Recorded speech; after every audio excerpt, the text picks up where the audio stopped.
Are you searching for the best in online black radio? Then go to blacktalkradionetwork.com, helping you filter through the noise. Real talk, black talk.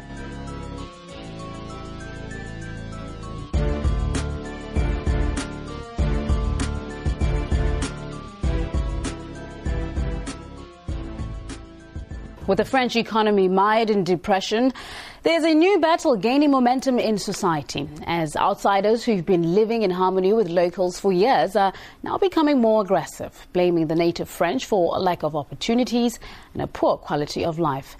Alexei Yaroshevsky reports. It's always busy at this market on a Sunday, and from the looks of it, you could think this is Tehran or Beirut rather than the French capital. This Paris neighborhood stands just a stone throw away from the famous Eiffel Tower, but hardly anyone imagined just 20 years ago that the native French population would be finding itself in a rapidly decreasing minority here. This man moved from Pakistan in search of a better life, but this has not been a smooth ride. I don't have a proper work here. I don't work here. Why? Why? Because I don't speak French. There is many unemployment in France, and the French people also don't have as much work here. Now, how they will give us work? And this situation is like a ticking time bomb. The jobless migrant population is getting more aggressive towards the native French, which they believe to be the main cause of their troubles. This is described as anti-white racism, says C.O.W.S, who wrote a book about the phenomenon. There is real lack of authority in those troubled suburbs. There is not enough police force. Criminals are not immediately punished. This phenomenon is widely spread among young people at middle school. It's mostly insulting people. A lot of insults can happen at school, at your district. As a conflict between neighbors, sometimes it ends up in a fight. But often it goes beyond verbal abuse. The recent murder of a French teenager by his Arabic schoolmates is just one example. A newspaper poll suggested that the white French population in Parisian slums were afraid to take a metro ride home after dark. Cyril Bozonnet says aggressive migrants in the neighborhood where he spent most of his life are one of the reasons he joined the Nationalist Party. I'm putting up my political ads and I hear some noise. Cars encircle us and Arab-looking people in the cars tell us, "Oh, we thought you were the police." So they're not interested in politics. They are interested in drugs, in the revenues from drug trafficking, so they beat the police up. There are 1,000 lawless areas where the law of France is not respected. Despite the concerns, officials are reacting as if the problem does not exist. Racism is about power relationship within a society. So between a majority, who holds the power, the political power, the media power, the judiciary power, and so on, and different types of minorities within this society. So if you talk about anti-white racism, that would mean that whites are a minority within their own society, which is absolutely wrong. In Western Europe, which is many whites, post-Christian whatsoever, is absolute nonsense. But with more and more cases of aggression towards the local French, many Parisians are thinking what else must happen before the authorities stop turning a blind eye to what they say is a worrying trend. Alexei Yaroshevsky, RT, reporting from Paris, in France. The C.O.W.S, Justice Gus T Renegade, in for another broadcast, hopefully to share constructive information on the system of racism. Today's date, Monday, December 17th. So I have been told difficulties with rest continue. They are having some sort of massive winter storm going on. It was super windy. It rains by default pretty much every day out here, but it was super windy. Windy enough that it was making quite a bit of noise yesterday evening, and got disturbed from my rest at about 3 in the morning, had trouble getting back to sleep. Damn Obama, that's his fault too. Persevering. This is the system of racism. I'm sure people have bigger problems than that, so just keep it pushing. Incidentally, mentioning President Obama before we get started, it appears lots of people were cursing him yesterday. They had the ritual Sunday night ball game, and I guess I didn't see the game, but from the reports, they interrupted during the first quarter of the game for President Obama to give some sort of speech to the victims of the Connecticut shooting. This is mostly white children. He was giving a speech, and apparently Twitter exploded, where you had tons of people saying, "Get that nigger off television. What are you doing interrupting the game?" You can see these tweets. It was this was not, one or two. This was apparently an eruption large enough that a lot of news reports came out about this, where white people were furious. If you check my Facebook page, D-Train from Reckless 2.0, he's the first person that I saw that was reporting about this. And if you read some of these tweets, it was hilarious. At least to me, I always appreciate when, people are honest about their racist, white supremacist views. And the irony in the tweets, you got all these white people in this area of the world who talk about the fact that they are Americans and they're proud of this country and proud to be an American. And they're tweeting, "Get this nigger off TV. I want to see the Patriots." That was one of the teams that was playing. It is just hilarious and trifling at the same time. But definitely check this out. Apparently one of the white people who was making these tweets was a football player at one of the colleges, and they notified the people at his particular institution of higher learning, and they said that they were kicking him off the team for these racist tweets. But anyway, always something going on the plantation. Without further ado, our guest for today's broadcast, you heard the clip at the beginning of the program where apparently there is some consensus. White people in France are also complaining and feeling that there is anti-white bias and that they are victims of racism. I thought it would be great to have him as a guest on the program to get more information about what he thinks is happening with the system of racism, how that operates in France, more information about this anti-white bias that seems to be a growing trend where white people all over the globe are seeming to express some sentiment that they are being mistreated, that non-white people are stomping on them and taking their rights. Our guest, he is the current director of the European Network Against Racism, ENAR. This group is an European Union-wide network of vibrant NGOs in all European Union member states, as well as in Croatia and Iceland. ENAR combats racism, racial discrimination, xenophobia, and related intolerance, and promotes equality of treatment between European Union citizens and third country nationals. That's directly from their website about their purposes and goals. If you want to get more information about the European Network Against Racism, you can visit their website, www.enar-eu.org.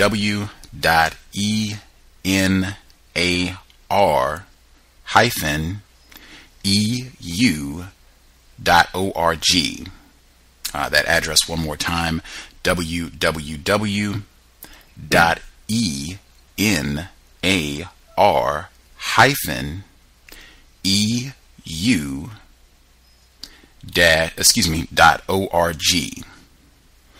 More information, they have articles, online magazine, lots of information that you can check out to get more information about what they are involved in. Real pleasure to have him visiting with us on the program, joining us live from France. Our guest, Mr. Michael Privot. Mr. Privot, are you with us? Yes, I am with you, but actually I'm from Belgium. Oh, you're joining us from Belgium. My apologies. Absolutely. It's the country next door to France, so that's okay. I was going to check that. I saw he moved around quite a little bit just to make sure he was actually in France. I will update that. So great. He is actually joining us from Belgium. Good to know. Anything you would like to share with our listeners about yourself or the work that you do before we get started? Yeah, well, first, really want to thank you for giving me this opportunity to exchange with you and to share ideas about, our respective realities. I think that you are very much confronted to very similar challenges in dismantling the racist system all over the place.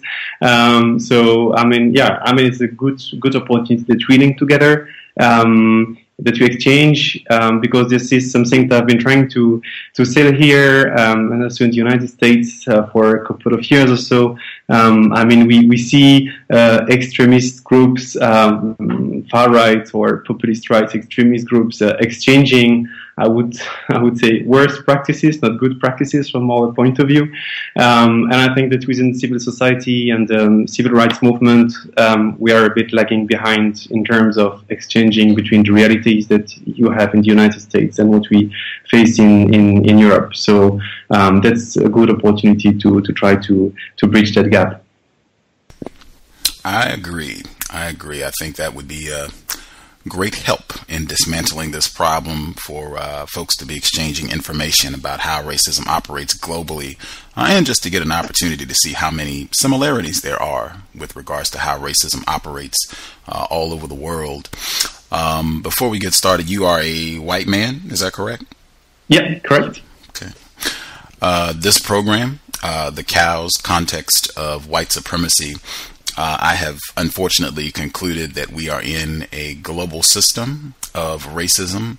I use the two terms racism and white supremacy as synonyms, and I use the same definition for both terms.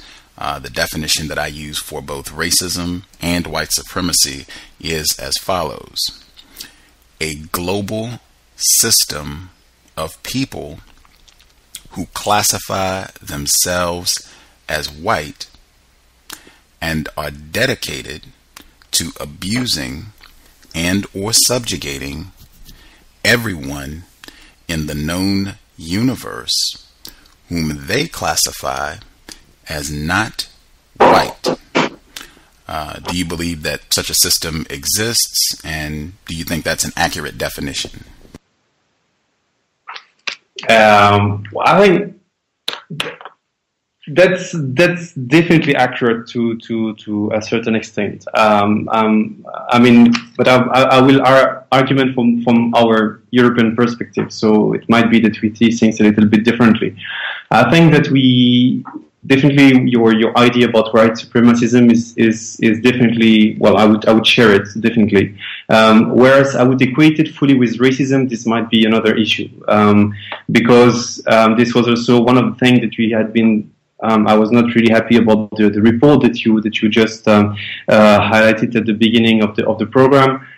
Is that for us racism is this kind of majority-minority kind of polar relationship, and in that sense you can meet racism in any given society between the majorities in that societies and the different minorities in these very societies, and sometimes even between minorities transplanted in other contexts and so forth. So I think that in that sense, racism is not something like a white privilege, if I would say, or but something which is definitely shared among human beings. The question is how it's being enacted in any given time and context that might differ from a country to another, from a society to another, and having also within one single society different layers of racism between different types of communities. So I think that today the racism is an extremely complex phenomenon that makes it sometimes you would like, for the sake of making our point clear and trying to gather people around us and really have a clear and simple message to move towards equality, that we would like racism to be, say, simple as it was something like 30 years or 40 years ago, or the perception it was more simple at that time. But today, at least from people that are working on these issues on a daily basis, I think that we have to recognize that it's very complex, and we need to take this into account if we want to be serious and be sure that we tackle things in the most appropriate way. I would say that way. Okay. Before I respond, I do want to, if I could make one small request, and it might just be getting accustomed to your accent. If you could slow down a little bit when you give your responses, that would be fantastic. Thank you. It's not my accent; it's just adding to my accent. Oh, I'm sorry. I'm a very fast speaker, so I will try to slow down. Okay, please don't hesitate to interrupt if I going fast again. Okay, dope. Thank you. Appreciate that. I definitely appreciate the importance of being accurate and being serious. I pride myself on being serious about replacing racism, white supremacy with justice as soon as possible.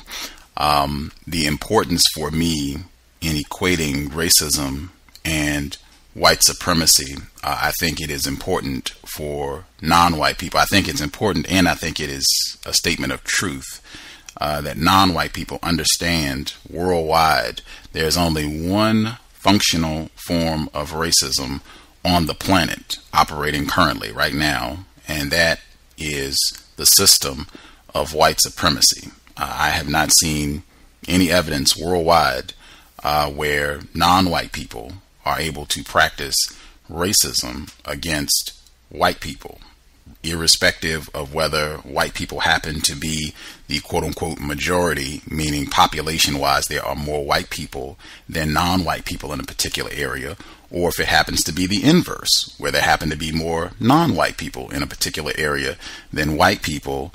That ends up not mattering. From what I have seen worldwide, the people who exercise the most power, the most influence in all areas of people activity worldwide are white people. That is what I have concluded, and if that is true, in my view, what is producing that is the system of white supremacy. Now, are you saying that what I've just stated is not true? You're quite straightforward. You're trying to corner me. No, I think if you understand it that way, I think that makes sense. What I was referring to in terms of finding racism in other types of societies, I would say, for example, for things that I know a little bit better, like what you see in Turkey against Kurdish people, but you would see also in Iran, or basically against this minority. And you would see that in the society you would find similar patterns of exclusion, putting the same people outside of the mainstream, trying not to give them access to resources, be it in housing, in jobs, education, and everything. And you would find very similar patterns. The truth is that contrary to the white supremacism type of racism, is that it's not relying on some sort of I would say embedded Darwinian types of approach, some sort of remnants of colonization, of an ingrained I would say inferiorization of black people in society to an extent that it's absolutely not even noticed. It's just like the air that you breathe, so that people have like an extreme difficulty to take some distance towards from their behaviors and their mindset and everything. So basically, yes, the institutional types of discrimination or systemic type of discrimination and racism.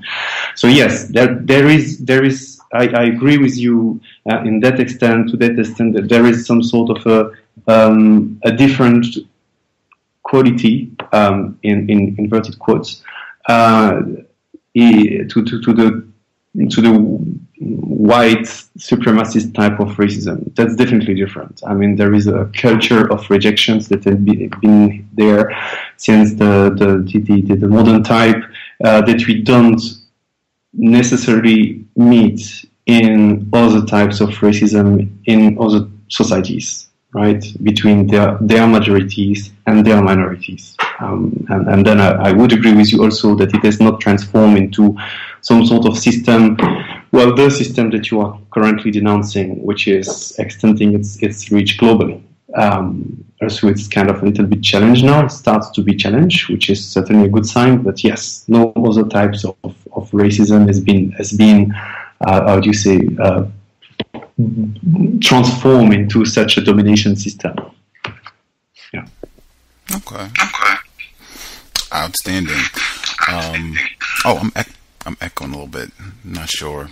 I didn't hear it before. Oh, okay, I'm not hearing it now. Okay.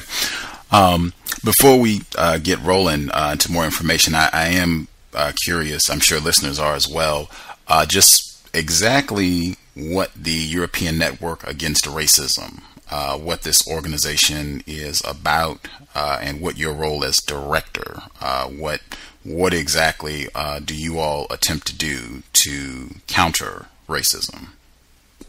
Yeah, right.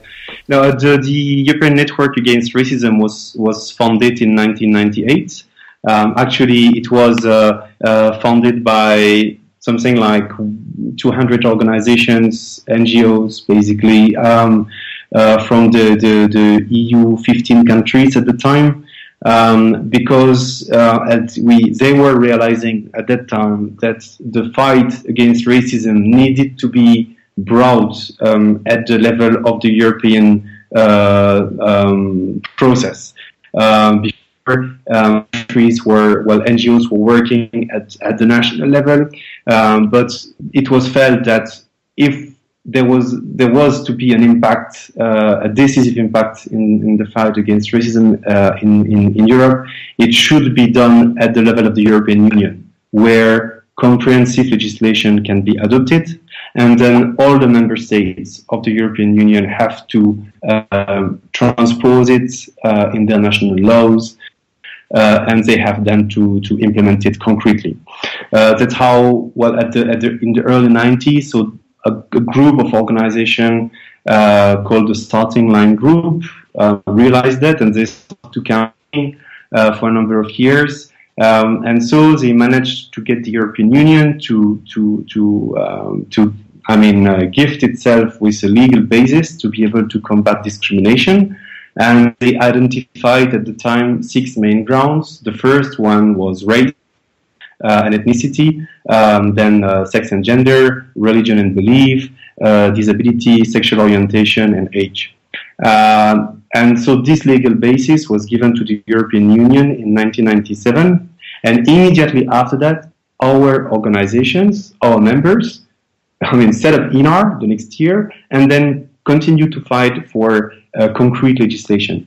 And in 2000, we managed to get what we call the Race Equality Directive and the Employment Equality Directive. So these are 2 European pieces of legislation that all member states had to implement. And basically, discrimination on the ground of race is forbidden in all walks of life, basically. And in the other, on the other grounds, and in particular religion and belief, which is maybe more relevant for us as NAR, because religion tend to overlap with race for a number of ethnic minorities. So it's only covered in employment. And since 2000, all the member states and the new member states of the European Union, so now 27, have had to bring this legislation down to their level and implement it. And as ENAR, we spend a big amount of our time in really monitoring the member states. All members are doing this every year, on an ongoing basis, to make sure that the European Union institutions are aware if the member states are fulfilling their duties. And you can imagine that member states have to report about their progress, but they tend not to give always accurate picture of what's really happening on the ground. So civil society via ENAR, anti-racist civil society is really important in bringing to light, for example, the lack of implementation of the law in terms of providing access to justice for victims to seek redress, in not raising awareness sufficiently of potential victims of discriminations of their rights. For example, a recent survey, it was around a couple of years ago, demonstrated that 80% of Europeans are not aware that there is legislation in their national country to protect them from discrimination on the 6 grounds that I mentioned, so including race, ethnicity. Which is of course a big problem, because if people are not aware that they can seek their rights and they can seek redress, they will not complain if they feel discriminated, and so we can assess really the depths of discrimination taking place within European societies. So this is part of the job that we are also kind of doing. So it's ringing the alarm, raising awareness about the situation on the ground, but also vice versa. We have this kind of interface between the grassroots organization and the European institutions, trying to make sure that the information goes in both ways in the new developments at European level, but also feed in those European developments in terms of what's happening on the ground. We, of course, are trying to deal with the media, bring light to what's happening. We are trying also to steer or at least initiate some debates in Europe about racism, about different issues such as integration, migration, trying to bring forward good practices about the contribution of migrants to European societies. And in particular now, where the debate is extremely focused on the negative aspects of migration, and where many efforts are done by member states to stop migrations by all means, which is definitely problematic on many fronts. Try to also push again the European institutions to take appropriate measures in terms of, not only at the legislative point of view, but also in terms of really putting in place mechanism that can support specific communities. I would, for example, mention the Roma, which are the largest minority in Europe, and by far they are the most excluded community in Europe. And we know that if there is no plan being done at European level, there is no way member states will move, because for them it's just a burden, and it's not very popular to do anything for Roma, for example, so they will tend not to do anything. So we have to try to really push from the top member states to take appropriate measures. So by and large also we try to develop the capacities of our members to help them campaign at the national level. Sometimes it's very useful for them. For example, they know that their governments are not really standing to their claim. But if an issue is picked up by us, and then we make some noise at the European level, so immediately the member states will tend to listen to them, and it has been extremely successful in more than one instance. So this is the kind of two-way process whereby we support our members and they support us to try to make a change, in the sense that we know to be really efficient that pressure is to come from both ends, from the European end and from the national end in every settings and for most issues. And ENAR is trying to be at the center and voice the concerns of the communities from our members. Yeah. So that was a bit long, but I was following.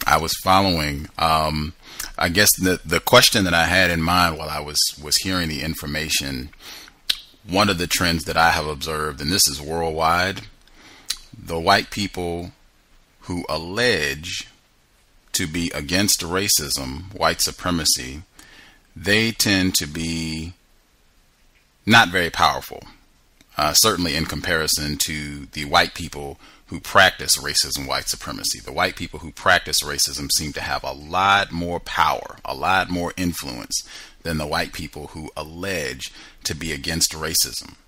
Now, in naming some of the things that your organization does, you were talking about getting specific legislation passed in different so-called European countries.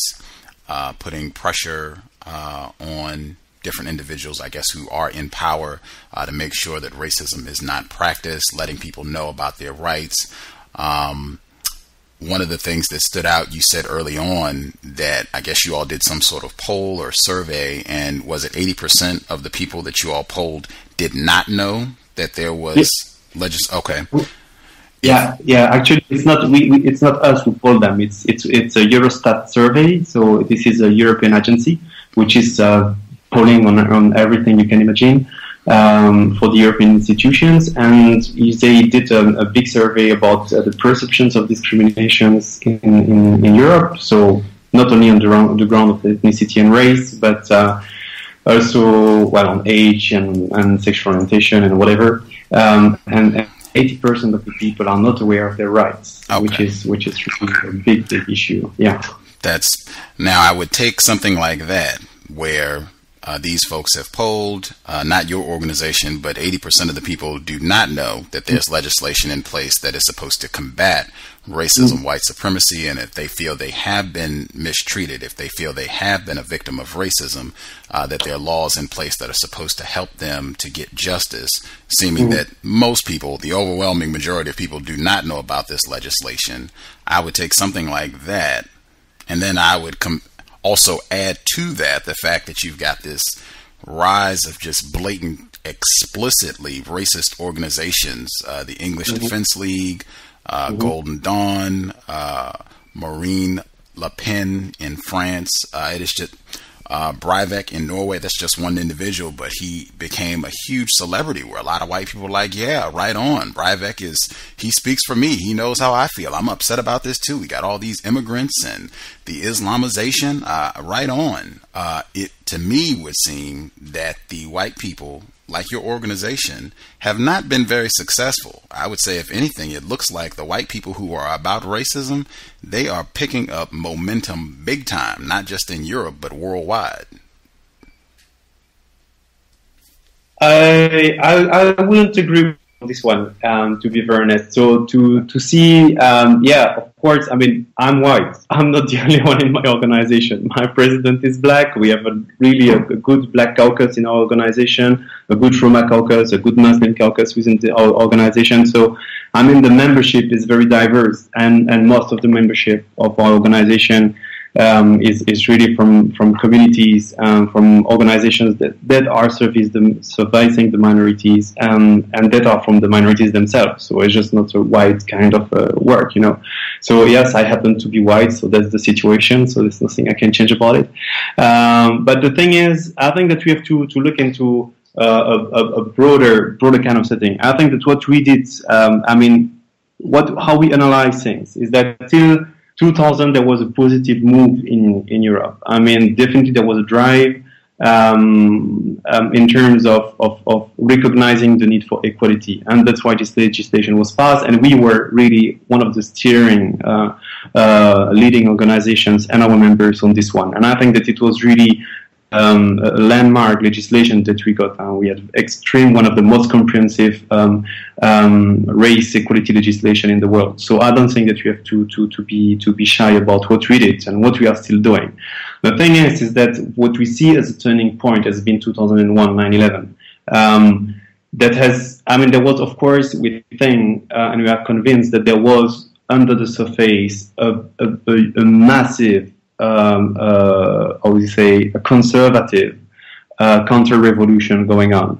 And 9/11, 2001 is kind of served as some sort of a trigger that really unleashed the possibility for people to express some sort of their hatred, saying, oh, we had enough political correctness now we have to say what we think is good and everything. I mean, from a white supremacist perspective.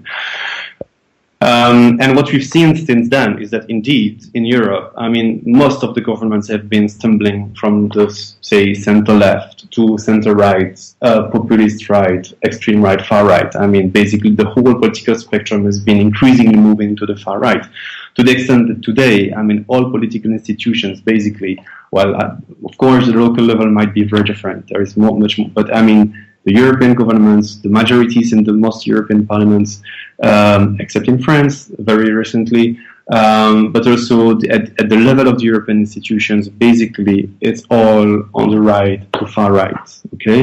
And in that context, it's extremely difficult to still make a point, and we really recognize that. So that's why, in the meantime, since 2008, our members said, well, guys, we are just not being efficient enough. We are even losing ground. basically, for us, it was a shock. Like, we saw the trend coming, and then you have people like, in the UK, the equality bill was adopted in 2010, and then it was definitely the most comprehensive and far-reaching equality legislation in the world. And then Cameron was elected, and one of the very few first things that he said, that he was like, yes, this equality bill is some sort of political correctness gone mad. It was just like, wow. We understand this kind of game where we are, and we decided to change the type of advocacy that we are doing, because yes, we were very successful in ensuring that legislation is passed, that it is adopted, that it is implemented and transposed to a certain extent, yes, even if still many people are not aware of their rights and everything. But in the meantime, we failed to build, and this is for the whole anti-discrimination movement. It's not only for the anti-racist, but also for the gender equality movement, for the LGBTQI movement, and so forth. We failed together to build this kind of culture of human rights, whereby people understand that equality is requested and they give the rights. We have the rights on paper, but they are not implemented in reality. Could you say that one more time? I'm sorry, but that was way important. I don't want that point to be lost. Could you repeat what you just said? Yeah, well, I would say that we just realized, if this is what you want me to repeat, that we had failed to build a culture of human rights, because we have the right, but on paper. And it's only when the people understand that equality is needed for everybody that societies indeed implement the rights and the laws, And so that's why we understood that we needed to change and to regain and to go out again to convince people, to build this culture of respect and human rights. Otherwise, basically, I think all European constitutions are very good. European laws are very good in terms at the national level about giving rights to people.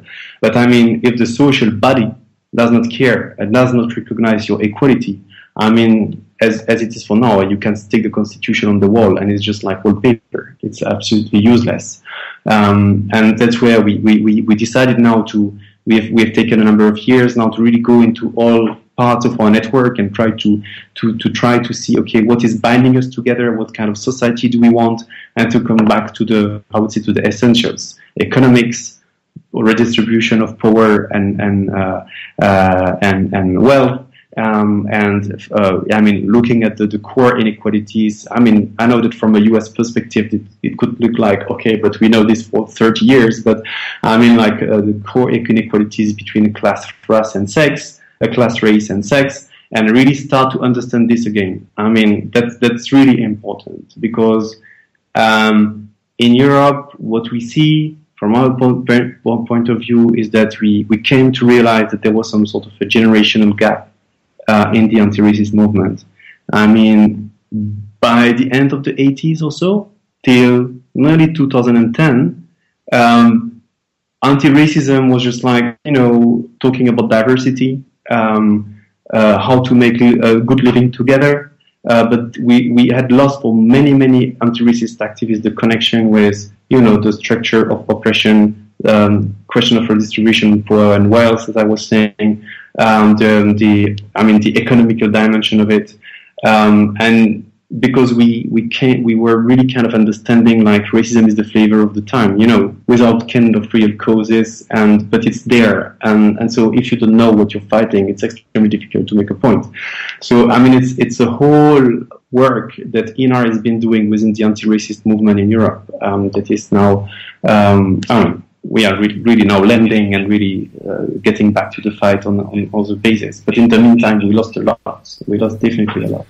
Okay, that you pretty much made my point in what I was saying. That is the trend that I have observed worldwide with regards to the white people who allege to be against racism. They are a lot less powerful than the white people who are, hey, we are about racism. We practice racism, white supremacy. We believe in racism, white supremacy. They tend to be way more powerful. No contest. Yeah, you pretty much made my point. And the other. Hang on one second. The other thing that I thought was very important with regards to the legislation, this is another pattern that I've seen worldwide where white people who allege to be against racism, they will get some sort of document or legislation or laws, or they will amend the Constitution or whatever the case may be and say, oh, see, we've got on paper that you are not supposed to practice racism. See, right there. Got it on that piece of paper. We'll put it in a plaque. We'll get very expensive paper and we'll put it in boldface type. No practicing racism. But then you go out and people are still practicing racism. It doesn't mean anything. And that's another point where I would say that just talking about it and getting the laws written down, that really doesn't mean a whole lot of anything. They've had laws and what have you. I think Michael Privot, he's a black person, and he made this comment. This is years ago, still applicable today. And he said that we do not need any more laws practiced. If white people simply followed the rules that were already in place, we wouldn't have racism. So I really, in my view, I feel like it is a waste of time. And I'm even suspicious of a lot of white people when they say that they want more legislation, more rules, more laws. We've already got enough laws. If white people simply followed the rules as they're already written, we would not have racism. I think that would be true anywhere in the world. Certainly here in the U.S., I'm not a citizen, obviously, of any European country, but the little bit that I know, you're not supposed to be mistreating people on the basis of color. I think that's pretty basic. We've had a lot of guests on the program from various US, so-called European countries. The UK, we've had a lot of guests and listeners from that area of the world. Doreen Lawrence, I'm sure you're familiar with her, the Stephen Lawrence trial. She's been a guest on the program twice, and they issued the McPherson report. Some 10, 15 years ago, where they were very blunt, very direct in talking about the problem, institutional racism, mistreating people because they're not white, spelled it out very plainly. And I still hear people in the UK talking and saying the same thing that you've been saying. People don't even know what's in the report. People never even read the report. They have no idea what's there. So I think we could save a lot of trees. I don't think we need anything else written down. I think it really just comes down to just being truthful about if white people are going to stop practicing racism, and if they're not, then we should just say that. We should just be truthful and say, hey, there's a reason the English Defense League and Golden Dawn in Greece and the Party of Freedom in the Netherlands, it's a reason all of these different groups are gaining so much momentum. Marine Le Pen, white people are about practicing racism, white supremacy, and it does not look like they have any intention of stopping. We should just say that and save trees, if that makes sense. Yeah. Well, I would say we still need laws. That's the starting point. But we already have laws. We already have laws, correct? Now we have them. I mean, before 1997, we hadn't those laws. So now we have them. So that's the good point. But indeed, I mean, we, as we said, that we came to realize, okay, laws are definitely not enough. Now we need to build the culture that goes with them or that support them. Otherwise, as you say, I mean, you're just cutting trees to publish report and to publish nice booklets to explain the law, but the law is not implemented. You're so sure. However, I think that if we look at what's happening in the European context about, I mean, a number, of people who still believe that there is a majority of people, whites, that definitely are not. How could I say? That are ready to buy inequality, because they see it really works. And I say people are not waking up. Most of the people, 70-80% of the people, are not waking up every morning saying I'm just going to hate my neighbor. I mean, most people, they just want to have a cool life have a family and go on holidays from time to time and be able to have a house or whatever. This is exactly what we have to do and to work for. So, to have a society that are more equal. Where equal access to education. And I say this from a European perspective because it's not so far away that we were having this, was education is mainly free, where access to healthcare is mainly free for everybody. And definitely this will not wipe out racism. Let's not be, stupid in that. But definitely it will decrease a huge number of tensions within societies, because at least people realize that we are all there for the same kind of purpose. But there will always be, a chunk of people in any given society, but in particular in European and societies, and that refuse equality, that refuse to see people equal, and want just to hate others. So be it. That's part of human nature as well. But we have to convince the majority, and we at ENAR, we think that the majority is with us and can be with us. Okay, I want to get to the report. Just making two quick statements. When you were saying you were saying this hating other people. I haven't used the term hate. I'm just pointing that out for listeners. I don't use that term hate in discussions on racism. Being careful with language. You have a PhD in languages, Mr. Privot, so you understand the importance of words.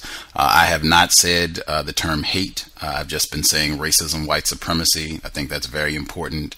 I do not think that the practice of racism, white supremacy is a part of human nature. That's another trend that I've noted worldwide, where white people will try to speak as if racism is something that everybody on the planet has in common, and I don't think that that is true. I think the practice of racism, white supremacy is something that is exclusive to white people. I think their record stands alone worldwide for their conduct towards non-white people.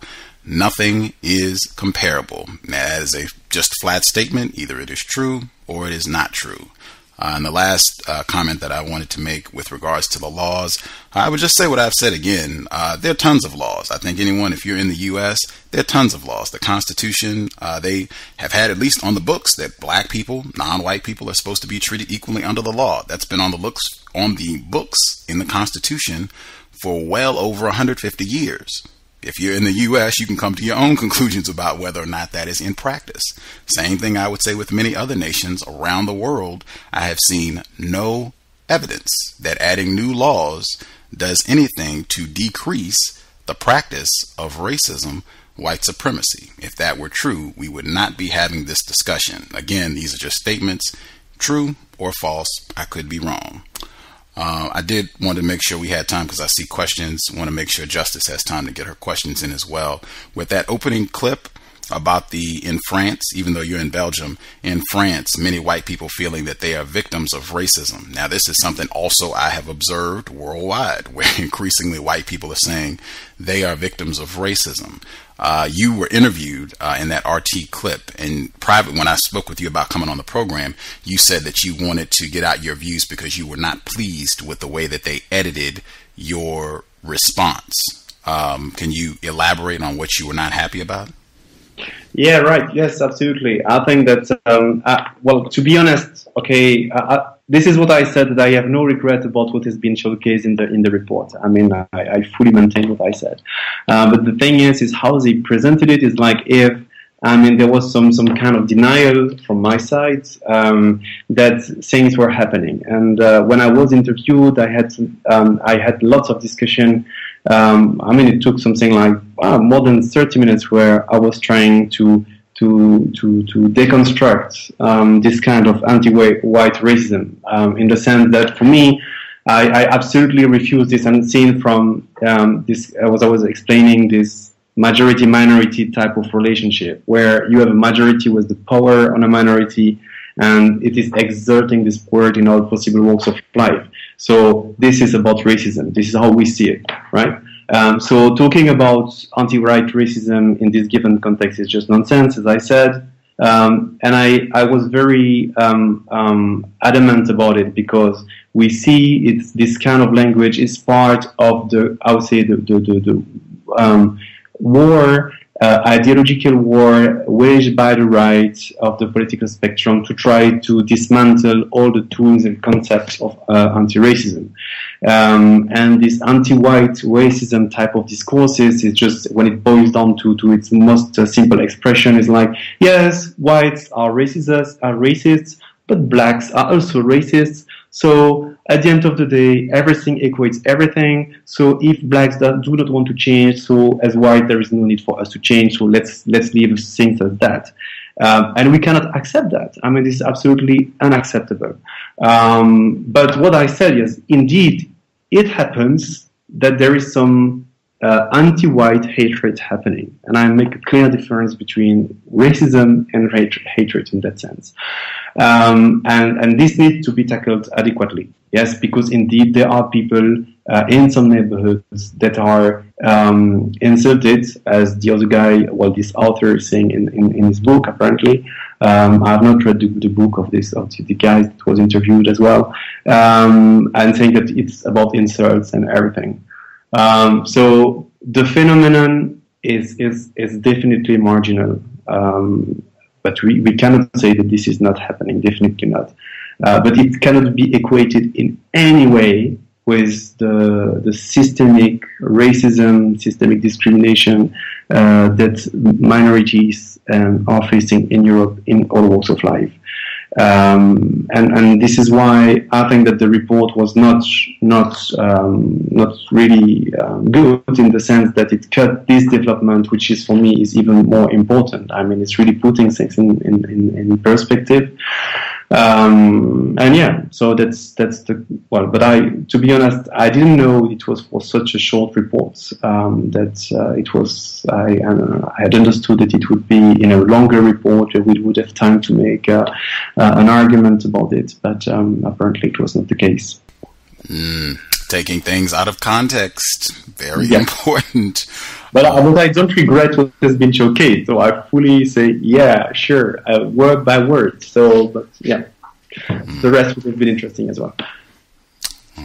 The author that they were referencing, who wrote this book, his name is Terregade.Is. I hope I'm saying his last name correctly. It's Yildiz,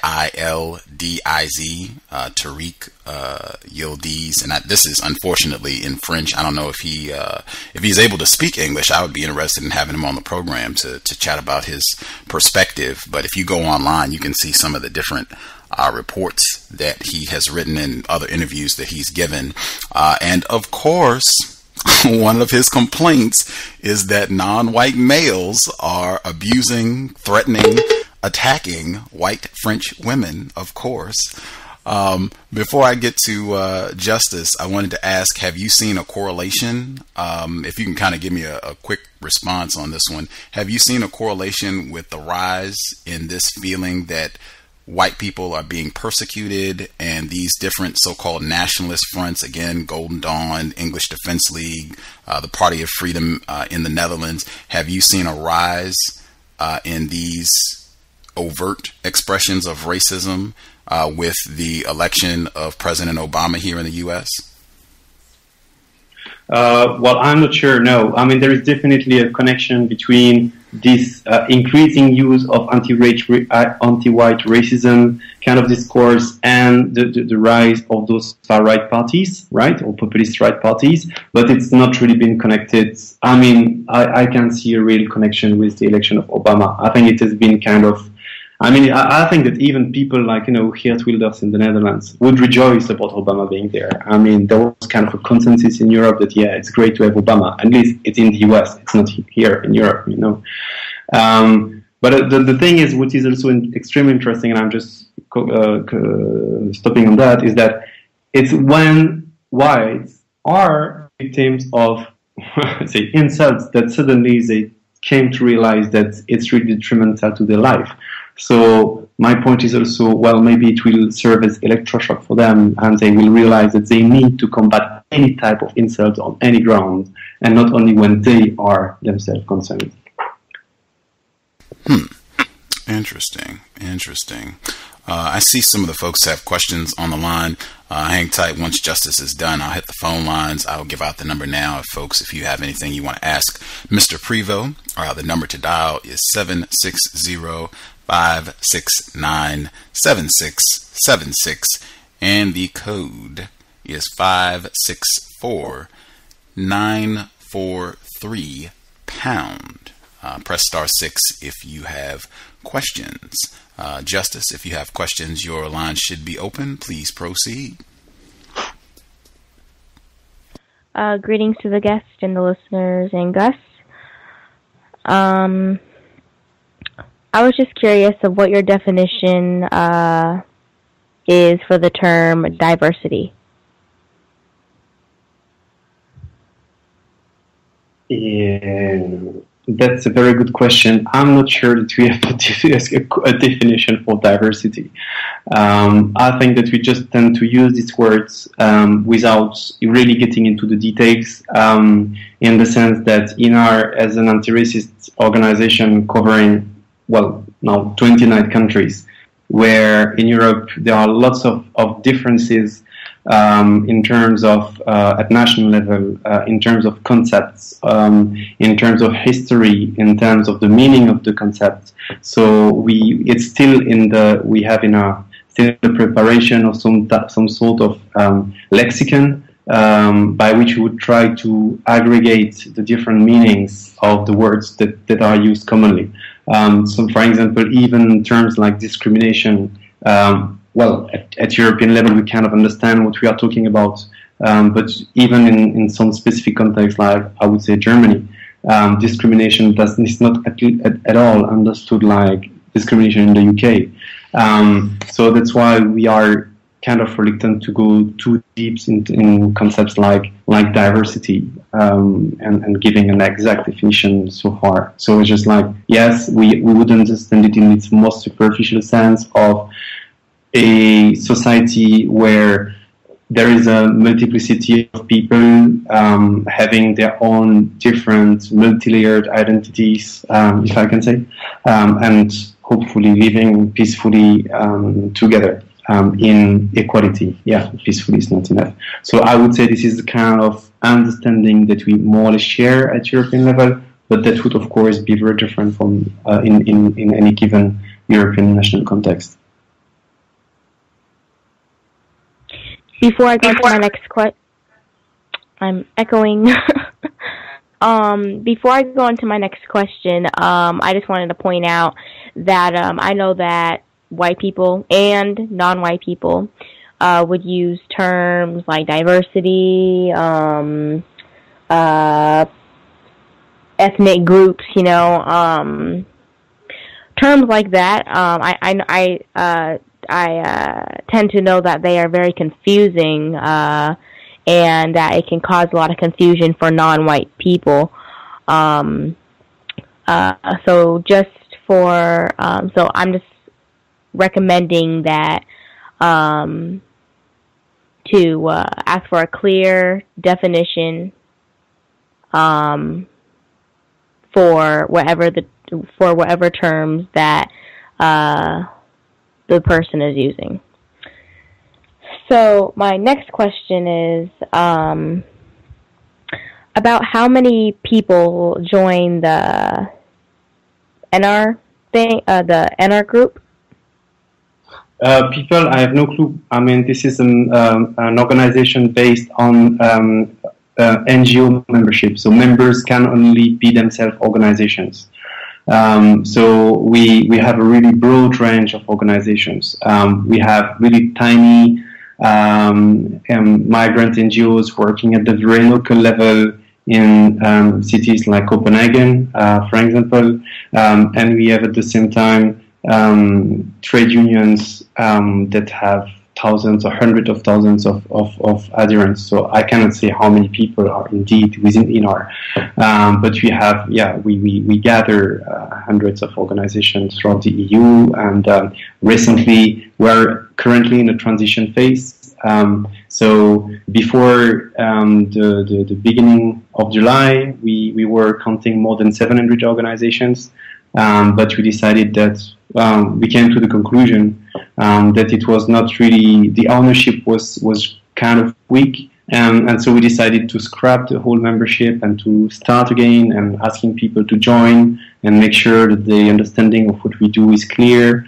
And so now we are about 100 members, and yes, what is very interesting is that we keep having 40% of members completely new. So these are organizations that were there, but not really within the loop or in the of our network. And it's growing very fast. So that's really interesting. So there is a willingness and expectations from the civil society in Europe to really have an organization such as ENAR. But I mean, the space for growing is still huge. I mean, in a country like France, there is about more than 1,000, maybe even more organizations that are dealing with anti-racism from the national to the very local level. So imagine if we just multiply this by 27, that's quite huge. Are there more? I'm echoing again. Man, white people. Are there more non-white people or white people in ENAR? From the statistics that we have, when we ask, after every meeting or activity that we do, we are running equality forms, anonymous equality forms, and it's about half of the participants are non-whites and half are whites. So, which is a good kind of representation if we compare to the figures within this, the figures within the broader society, where apparently it's between 5 to 10% of Europeans or people residing in Europe have an ethnic minority background.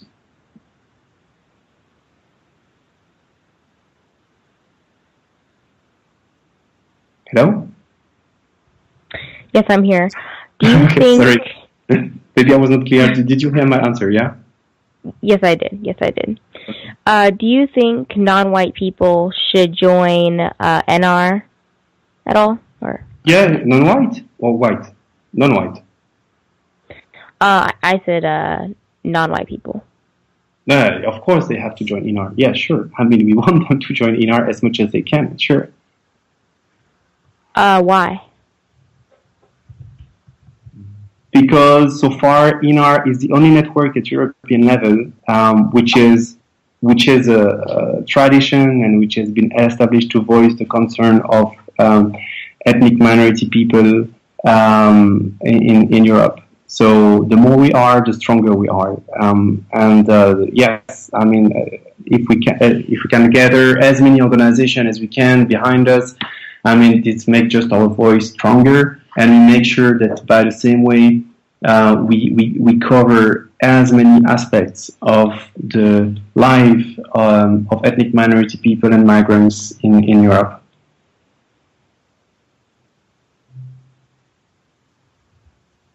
Have you seen any incidents about white people physically mistreating a black person in Europe? About white people mistreating black persons in Europe? This is your question, right? Have you seen any incidents about white people physically mistreating a black person or even many black people in Europe? This is happening. Okay. Yeah, sure. I mean, our members are... So every year we produce a European report on racism in Europe. And you can find them on our website. If you go on ENAR website that Gus mentioned at the beginning of the show, and you go on the tab publications, you will find them. So you can go country by country, and then you have a European trend report.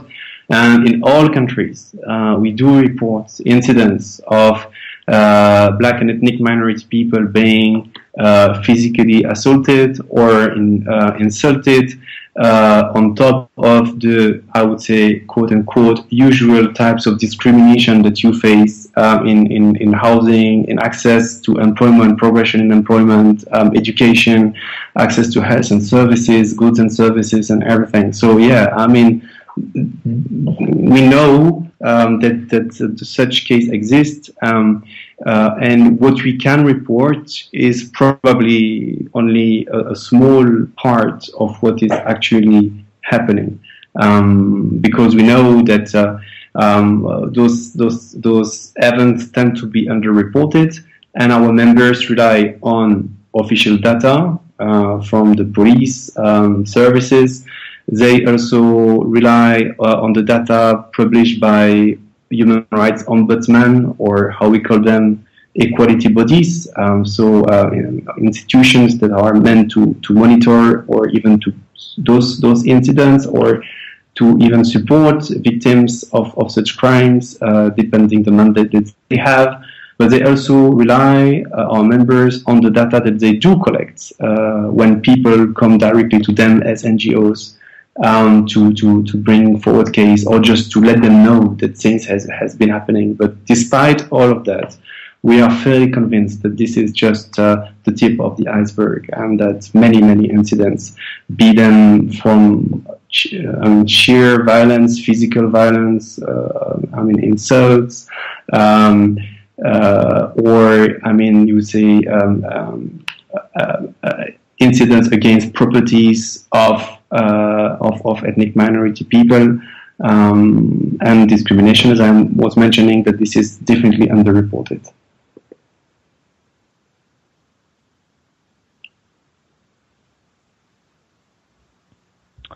Has the work that ENAR has done so far had any specific effect on replacing white supremacy with justice at all? I mean, just with on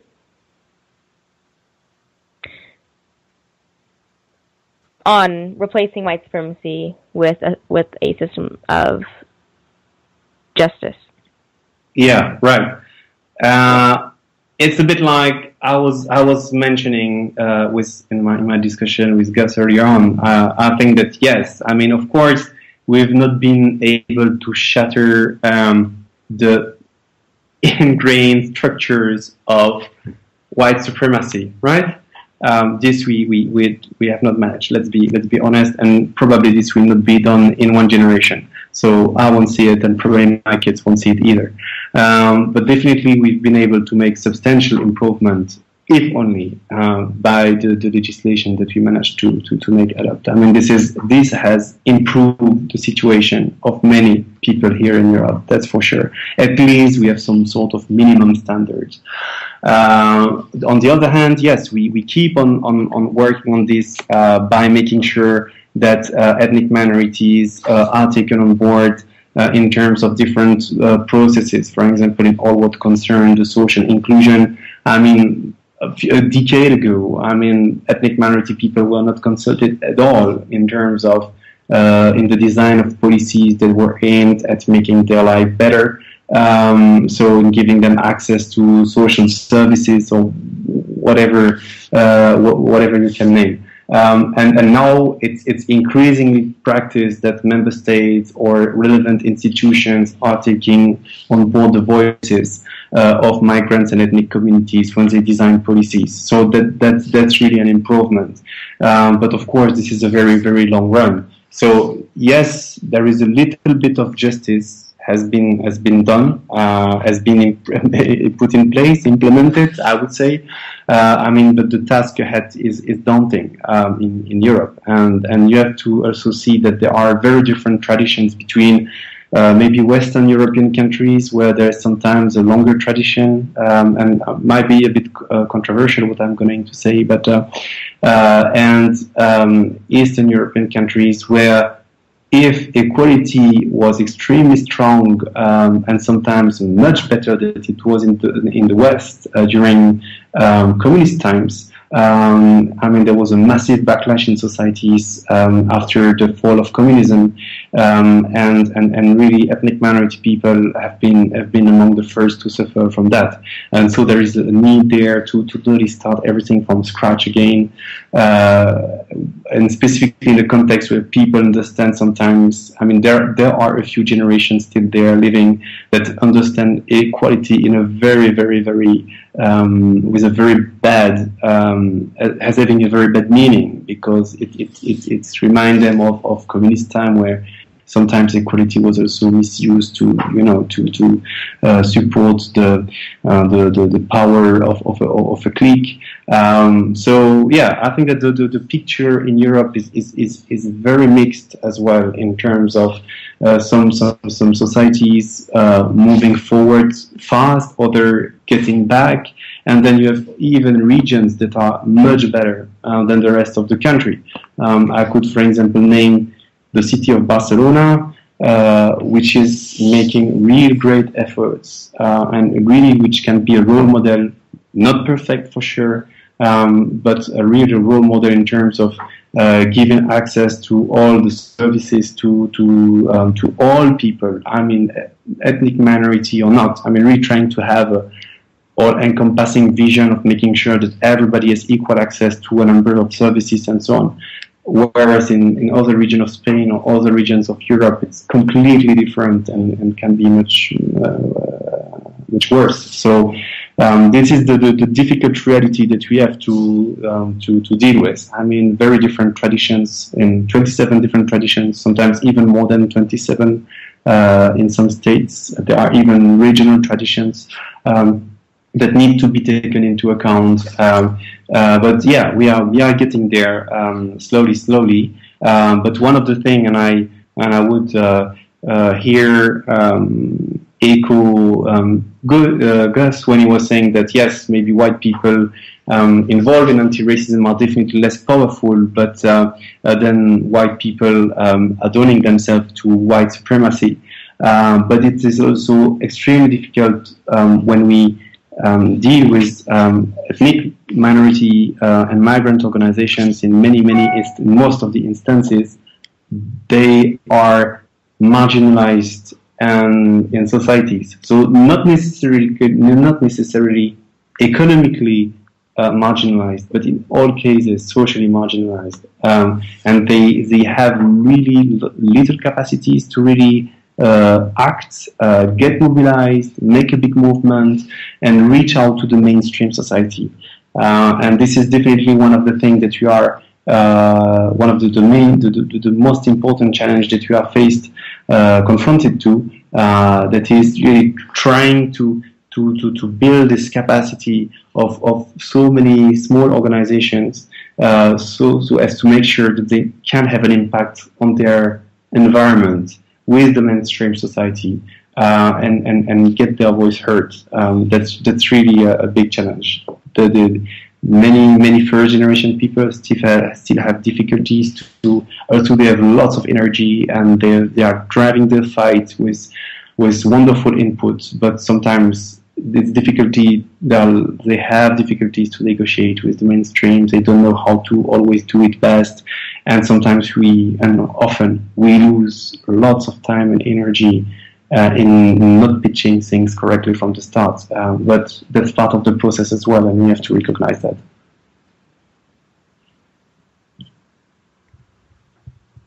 Has the European FBI done any complaining or disruption of ENAR activities? What do you mean by your abbreviation? I mean white supremacist or something like that? Oh, I said disruption.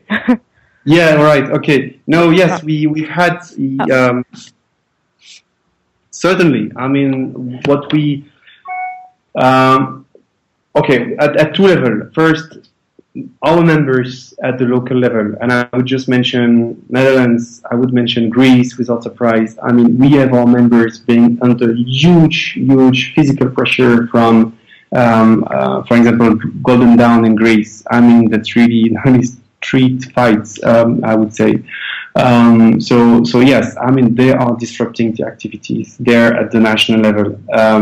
The second aspect is, yes, we have the far right or the populist right have elected representative in the European Parliament, and they are using their power of questions, of raising issues, to really make sure that all ENAR's activities are under scrutiny, and trying to ask questions if on any activities that we do that they might not like, with the hope of trying to say, well, look, those guys are using public money to criticize democratically elected representatives, and so you should, saying to the European institutions that are funding us, well, you should cut the funding to those kind of people.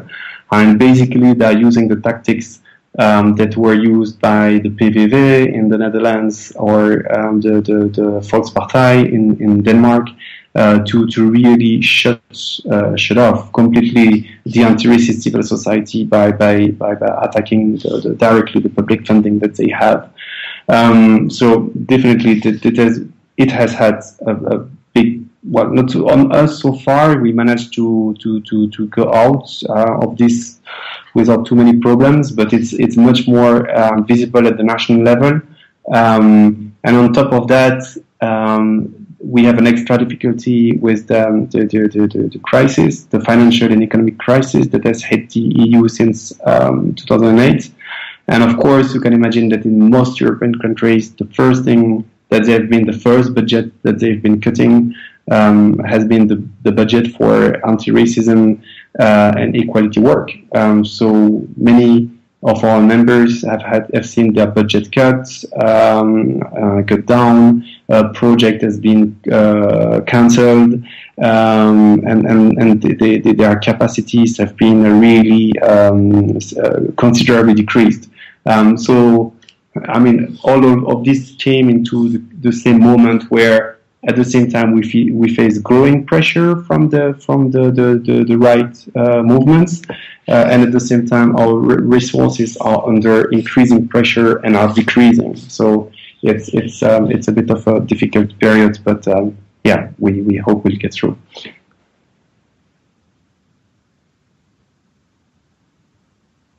That will be all for now. Gus, go ahead. Again, folks, if you all have questions, you want to go ahead and get your hands up quickly. Don't wait until the last moment. If you have a question for Mr. Privot, the number to dial is 760-569-7676, and the code is 564-943#. Press *6 if you have questions. S. Your line should be open if you had a question for Mr. Privot.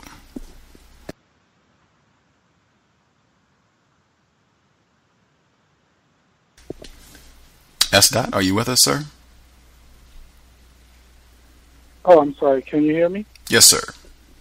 Okay, head on mute. I have 3 quick questions for the guests. My first question is, are you familiar with global census data? Global census data? No, doesn't ring a bell immediately. By that I mean the census globally, which counts people by racial or ethnic classification. Are you familiar with that information? I'm not aware of that. Okay, so according to such global census information, they say that people who are classified as European descent or white make up 8 to 10% of the global population, which is estimated to be about 6.7 billion people. Have you ever heard a similar statistic? Yes, I've heard of such statistics, yes. Okay, so with that being said, can you define for me the word minority? I've heard you use that term a number of times throughout the interview. Right. That's definitely the question I didn't want to have. That's a very tough one. Yeah, I mean, we tend to understand this in a kind of a dynamic way. So first, the easiest one is in Europe and the United States, well, say, so-called Western world, say Australia, New Zealand, all those kind of countries. Yes, whites are a majority. So that's kind of easy to say, to see here the power relationship between majority and minorities, and how racism can take place in this context.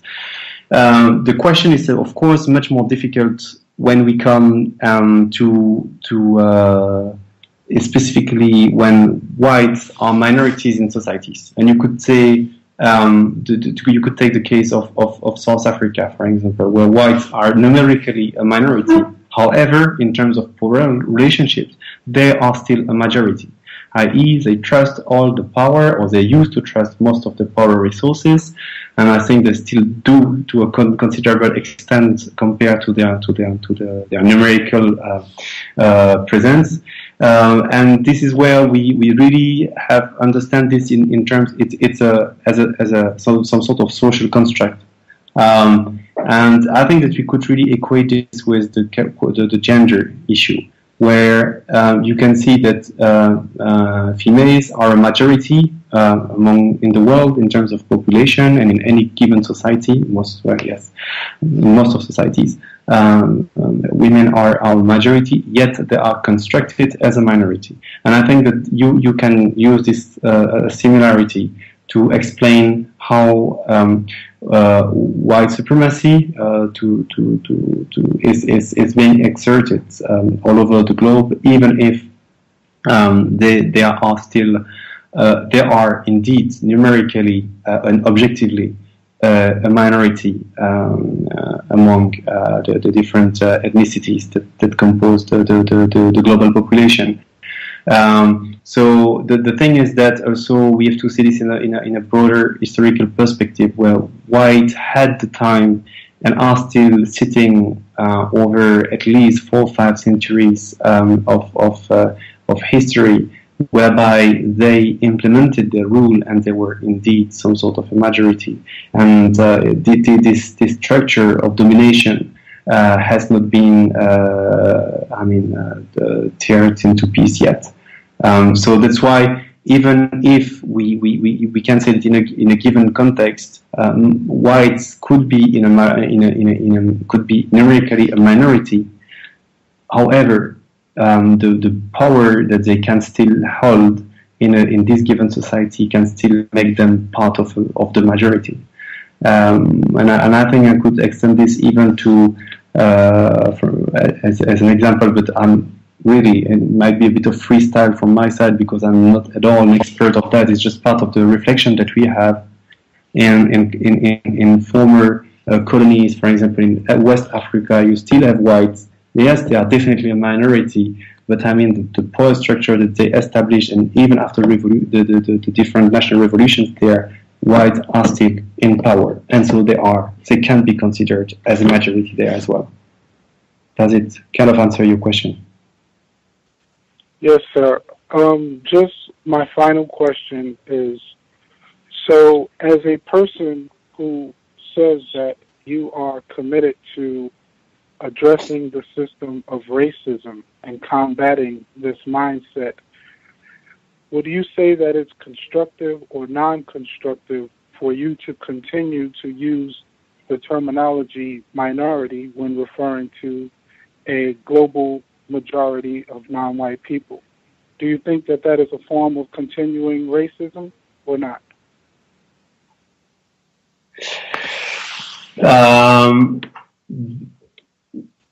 That's a very good question. I'm not sure that I can give you a straightforward answer on this one, because I think that so far this kind of paradigm, let's use it this way, is still useful, but it doesn't mean that it might hold. And I would be happy to reconsider this position, provided that I have more evidence, and provided that there is some better understanding of paradigm that could be more comprehensive in addressing the different situation of minority-majority relationship linking this to a more global system of power.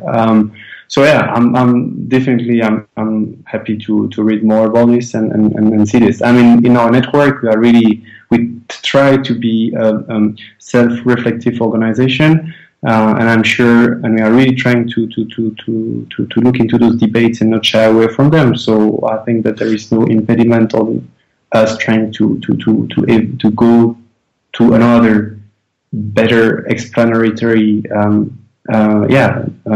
concept if this happens to be. Thank you, sir. You're welcome.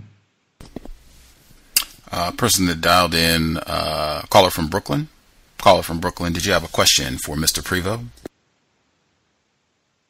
Yes, sir. One moment, please. One moment.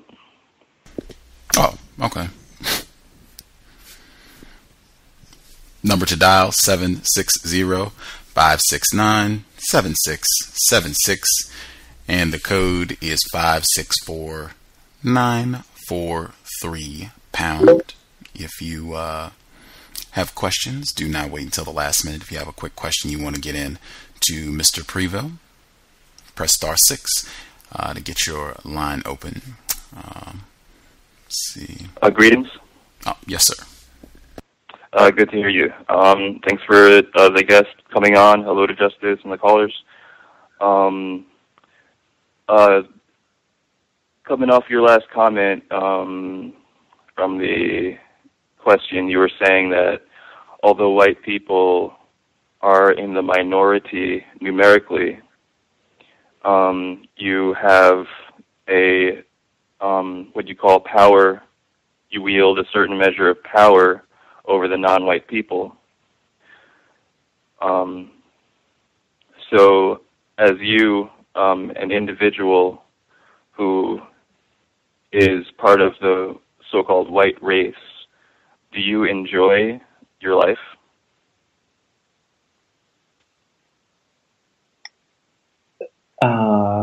That's very personal. If I enjoy my life in general, probably no. Yes. Otherwise, I think I wouldn't be doing what I'm doing. Yeah. So you say no? I would say no. I mean, I don't think anyone can be happy when inequalities are just pervasive in society. Well, I'll go ahead. Sorry. No. I would say, I mean, of course, the thing as well. I mean, also, yes, I'm ethnically part of the majority. Culturally, religiously, I'm also part of minorities. So it doesn't mean that I'm a minority per se, but I mean, I think that there are much more complexities than our race always there. So I think it's also a way where you can enter and understand, well, try to understand, to be more modest and appropriate, the discrimination faced by people on the grounds of their race, ethnicity, religion, and culture, and whatever. So I think that's, having felt at least a little bit the pinch of inequality, I think it's a strong drive for me to make sure that people that everybody as is benefiting from full equality, as I say, third generation equality. Yeah. If I can ask more, I find it very interesting. I feel like people such as yourself serve as kind of a placeholder for white supremacy because you are operating in what you call your power, and you wield, you are able to make things happen in the world, and so what you're doing is continuing, what you're affirming, which is what you're saying, that you have power. So I just find it interesting because I'm not sure if when you get to the point where you can actually do something that anything could be done. I'm not sure if you would you think that it's really responsible for people such as like if there was no analogies, just as yourself, as a white person, do you think that it's really responsible for you to serve in a position where you are trying to, I guess, destroy yourself? I mean, do you think that's really, a sensible position? That's my question. Thank you. Yeah, right. To be very honest, I'm not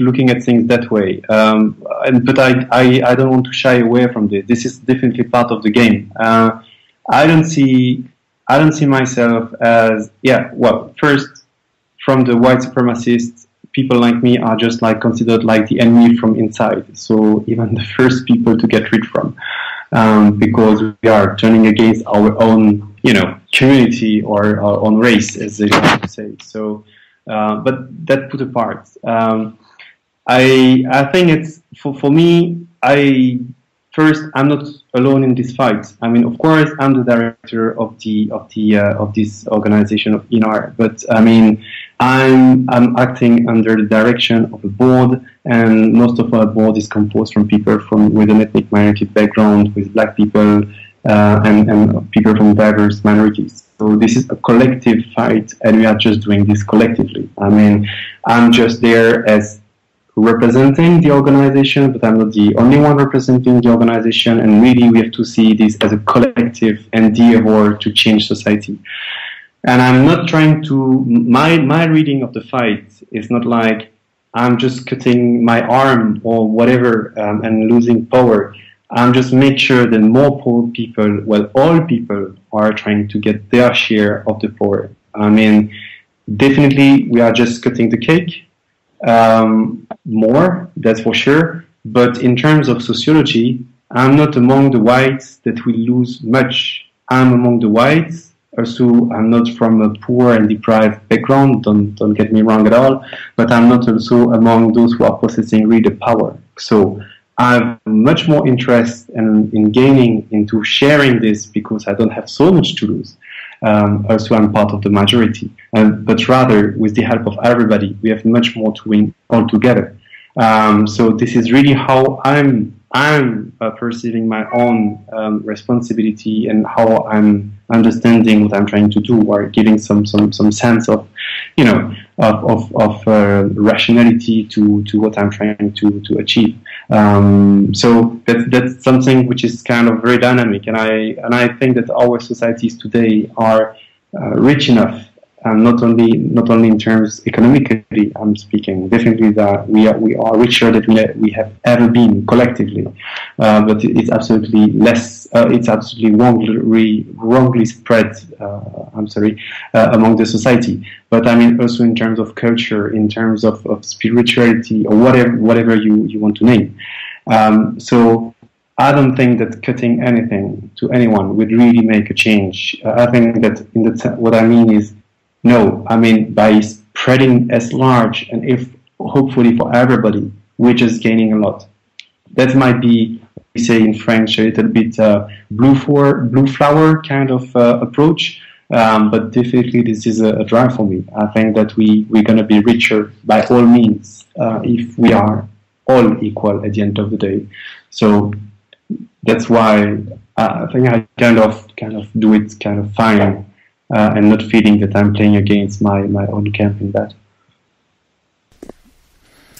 Let's see, Mr. Reed, Scotty Reed, Black Talk Radio Network. Did you have a question for Mr. Privot?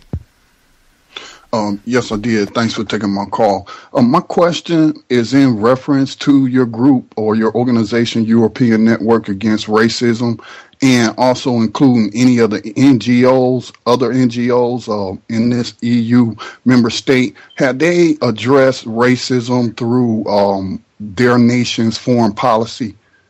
Use Libya, for example. Set aside whether or not, I know the propaganda out there about whether Gaddafi deserved to, have happened to him what happened to him, but the aftermath of credible reports of ethnic cleansing and Africans being targeted. So have they addressed any of those issues as far as racism through foreign policy, as well as how they spoke out against the treatment of Africans in Israel as well, which pretty much enjoys European support? Thank you. Yeah, very straightforward. No, ENAR is not dealing with that at all. I mean, we were not created to that purpose. I mean, our member organization wanted us to have an impact at the European society, at the European level, with regard to for ethnic minority people and migrants already in Europe. And so we are still constrained now by this kind of initial mandate. And what we are trying to get there, but we are really facing a question of resources as a European organization. But of course, many of our members are actively involved into what you said, and they are in different organizations, and they are raising their voice and so forth. But you have to understand that there is some sort of functional separation of the jobs between NGOs in working at the European level. So ENAR is looking at racism against ethnic minority people and migrants when they are in Europe.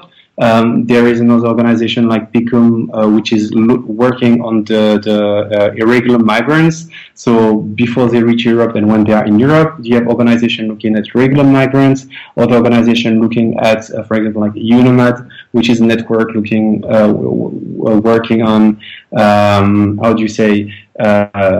code development and racism issues. So they're much more concerned by trans-Mediterranean issues and so forth. So we are trying to segment and be responsible for some sort of clusters, but our members are often part of all those different networks, and I'm very active on this one. But as European structure, often we do not tackle what is outside of the EU, and this is already a lot.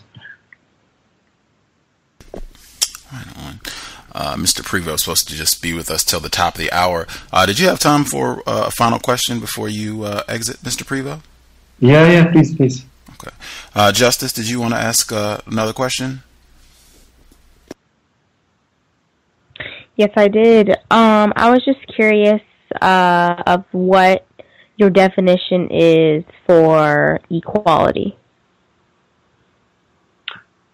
Our definition for equality is that we just don't want first generation equality, i.e. equality in front of the law, neither second generation of equality, i.e. equality of opportunities, but we militate for third generation equality, i.e. the equality of outcomes, so which is so far the top kind of equality, and for everybody in Europe. So citizens of a country or not, regular or irregular migrants or not, third country national, regularly or irregularly residing in Europe, we don't care. I mean, this is really what you want, and this is in all walks of life.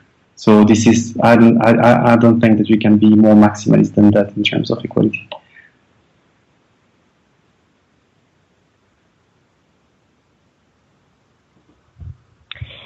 Thank you for coming on the program,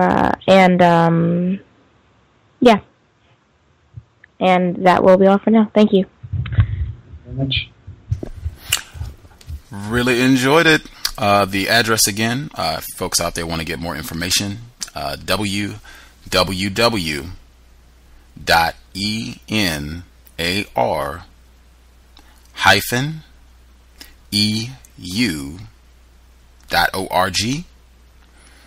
The address one more time, www.enar-eu.org.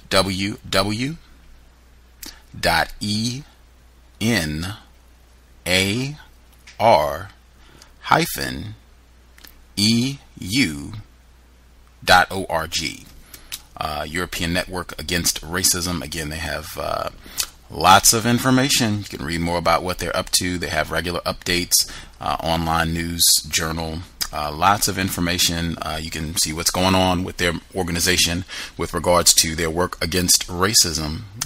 in the area of the world known as Europe. Their director, Mr. Michael Privot. Pleasure to have him on the program.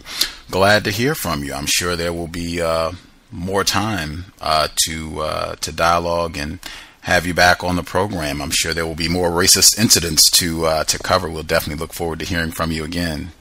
Unfortunately, yes, probably there will be more racist incidents, but it was fortunately then a pleasure for me to be with you this evening. And I enjoyed the discussion, the tough questions, and it made me think a lot. So it was a great experience from my side. Thank you very much. Enjoyed it. Take excellent care, and we will be in touch with you, Mr. Privot. Be well. Okay. Have a nice evening. Bye. Goodbye. Context of White Supremacy. We will take a quick commercial. Come back with any closing thoughts from folks. Back-to-back days doing early programs. I'll be glad when we get back to our normal broadcast time in the evening. But hope it was constructive getting to hear from different folks, other parts of the plantation known as Earth, to see how racism and white supremacy operates around the globe. Quick commercial break, and we will be right back. Context of White Supremacy. RacismDaily.com, your number one source for global news reports on race, racism, and overt actions of white supremacy. From Asia to the Americas, to Europe, to Australia, to Africa, racism is not a thing of the past, it is our current reality. Be informed, be globally informed. You should be the first to know.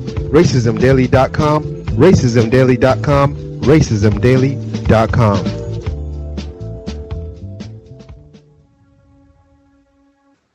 Is racism hurting you? On issues of race, are you unable to speak, think, and act with clarity and confidence? Are you tired of laughing when nothing is funny, smiling when you are not happy, agreeing when you really disagree?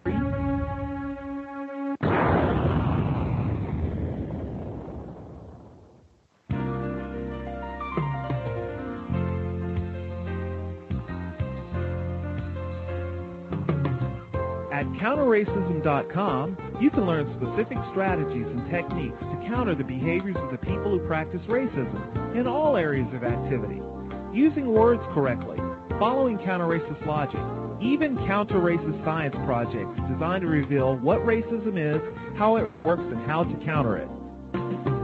The open-source code writing format allows you to pick and choose from a variety of counter-racist suggestions so you can produce the code that works for you.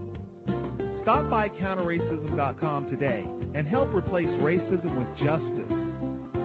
That's counter-racism.com. Do you need a one-stop shop for all of your multimedia needs? Triumphant Multimedia is a skilled team of professionals with a passion for great marketing and chic design. Our specialties include consulting, brand development, copywriting, and creative graphic design that's second to none. We also offer photography, photo retouching, videography, and video editing. At Triumphant Multimedia, our goal is to provide highly effective creative solutions built to any individual need or budget. Give us a call at 678-732-8067 or check us out online at trimultimedia.com.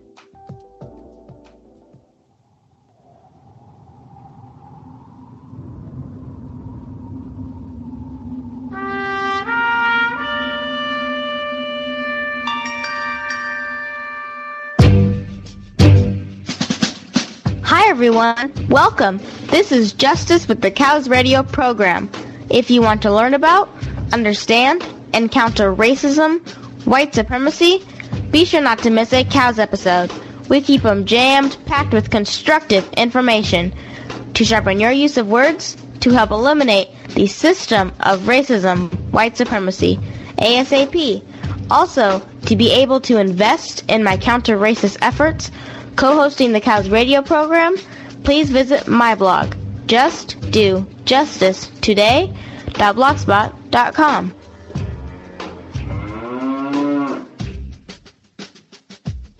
You're just saying just buckets and buckets of words. I got an uncle real crazy. My Uncle B, 55 years old, hates white people, married to a white lady. And he sit around going, these crackers ain't shit. Except for Susan. He tried to explain the whole thing to me one day, say, yeah, I got a white wife, I love her, she love me, that's all that matter. But I tell you this, if the revolution ever come, I'll kill her first. Just to show these crackers I mean business. Motherfucking cracker ass, motherfucking cracker. Shit, cracker, motherfucker. Hey, hi, honey. Motherfucking cracker, I'll kill my cracker kids too.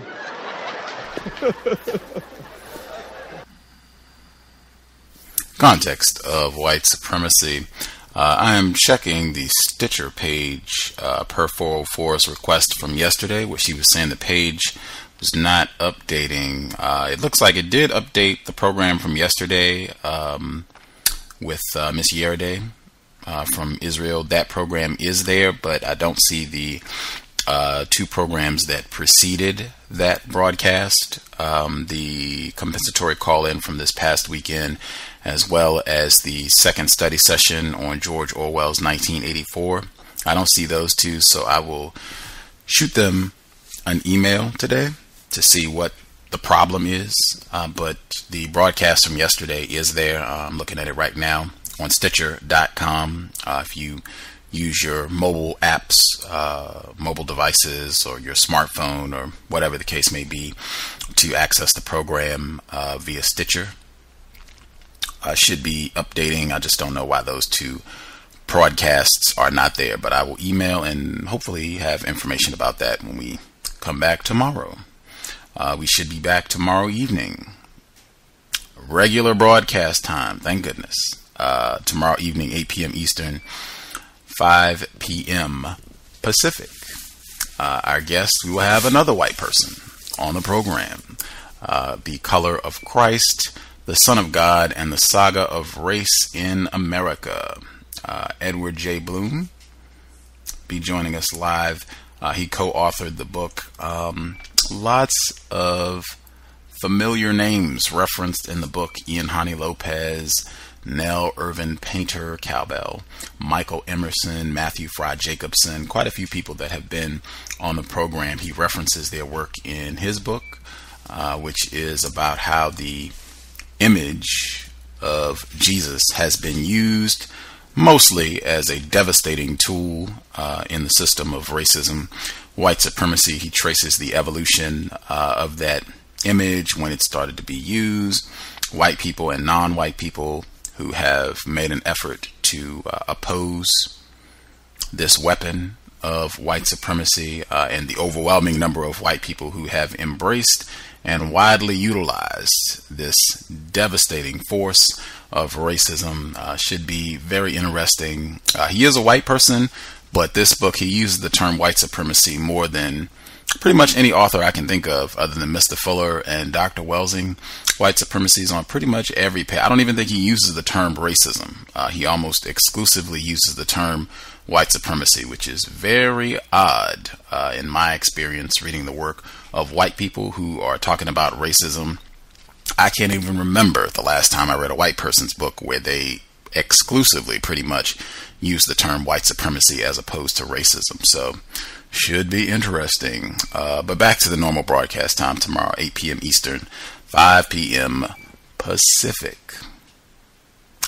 Any closing thoughts folks wanted to get in before we wrap things up? See, S. Dot and our Brooklyn caller are still with us. Anything anybody wanted to get in before we wrap things up? Yes. One of the things that stood out to me, I know that there was a slight language barrier with the accent, but he did appear to have a grasp of the questions that were being asked of him, and the answers seem to be pretty evasive for someone who seems to be, or who professes to be, engaged in a counter-racist effort. And I thought it was predictable that when I asked him the question about global statistics, and more specifically about the term minority and white identified persons continuing to refer to non-white people as minorities, he kind of did a lot of flip-flopping on that one right there.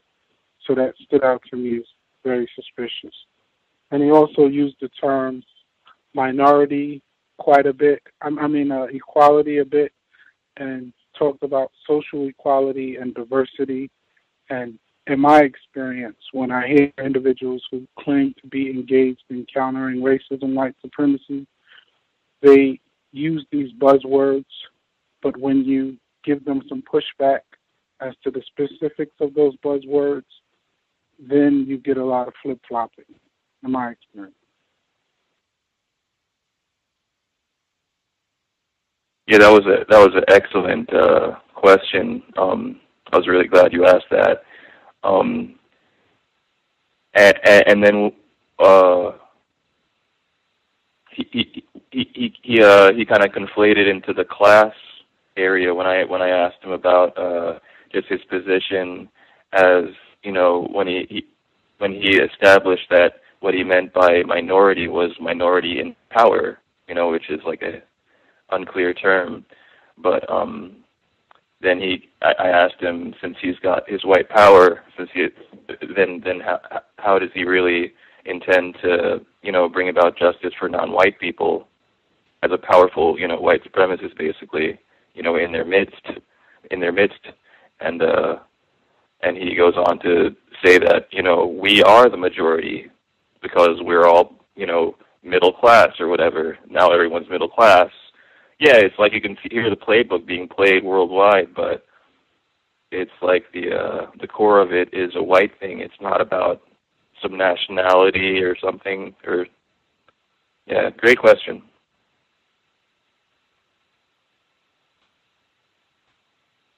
Thank you, sir.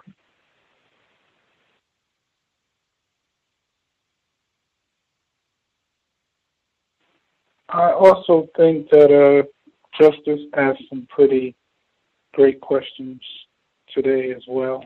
And I think that, you didn't preference the questions by letting him know that he needed to dial down the vocabulary level. But I found it to be a lot of buckets and buckets of words as well, in response to many of her questions as well. I agree.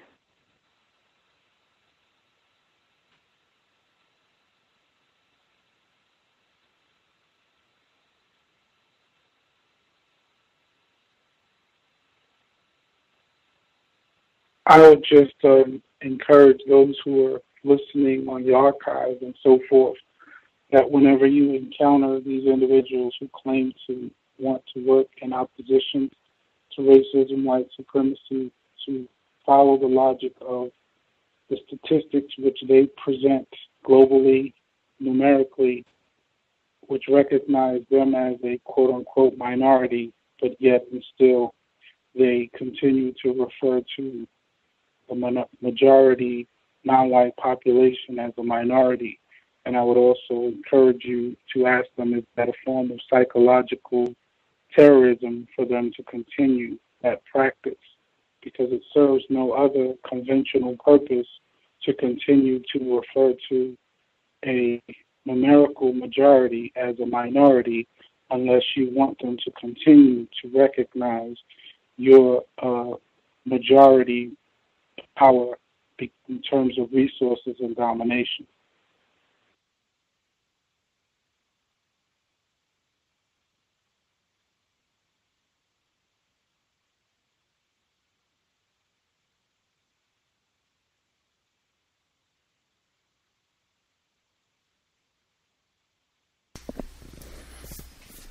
Yeah. Mr. Privot, he has a PhD in languages, so I don't think there's a lack of skill on his part with regards to the use of words. I'm not sure how many different languages he speaks. I know at least French and English, but that's definitely something that I tend to highlight when a white person has any sort of advanced degrees or education with regards to communication skills. Those tend to be very refined, racist, white supremacists. Very dangerous folks, in my opinion, the folks who have that skill with language. I think that was evidenced in everything that you all pointed out, his responses to many of the questions, definitions. Keep that in mind. So I put it in the description, PhD in languages.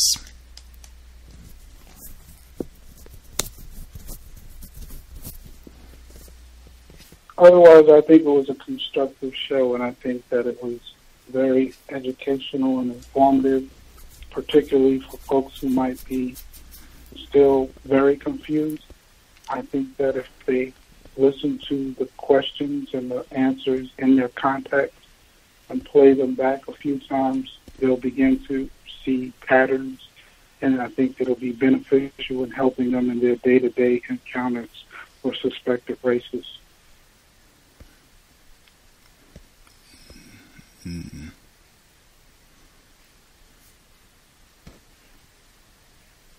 Definitely say compare and contrast. When you hear white people, wherever you happen to be at, if you're in the States or wherever on the planet, when you hear white people and they say that they are against racism, there seem to be a lot of patterns, like there are some core codes that the white people who claim to be anti-racist that they use, whether it's terms, diversity, social justice or equality, different words that they're using, what they're talking about, the conflation, bringing in class, and people are mistreated because of sexual orientation, ageism. There seem to be some staple principles, behavior patterns, speech patterns that you can expect, and this seems to be irrespective of where they happen to be at. That right there should really stand out. Just the fact that you've got these different white people that can be all over the globe who say they are against racism, and they will be saying the same things, talking in a similar manner, same goals, that sort of thing. That should stand out, or I hope it does, that pattern to folks who listen to the broadcast. Very reminiscent of many of the white people that I've heard stateside who say that they are against racism.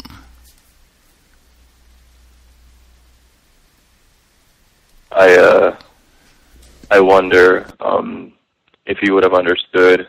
My question, if I had asked him if he thinks that he is serving as a Maginot Line against white aggression in France for non-white people. I wonder if he would have understood that. For listeners who might not understand what you mean, what do you mean when you say he's working as a Maginot Line against white aggression in France?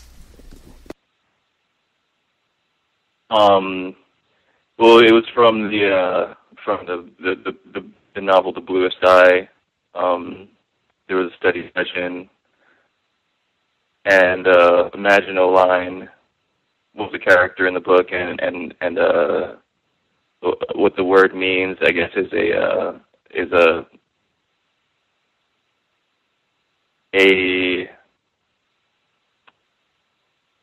defense.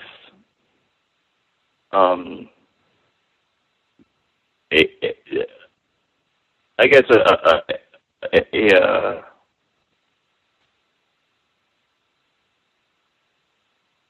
defense that is meant to fail. Not necessarily meant to fail. A defense that is destined to fail. But just an ineffective defense. From some like Civil War or some war reference from France in the 1800s or something. So just kind of an obscure reference that was in the book, but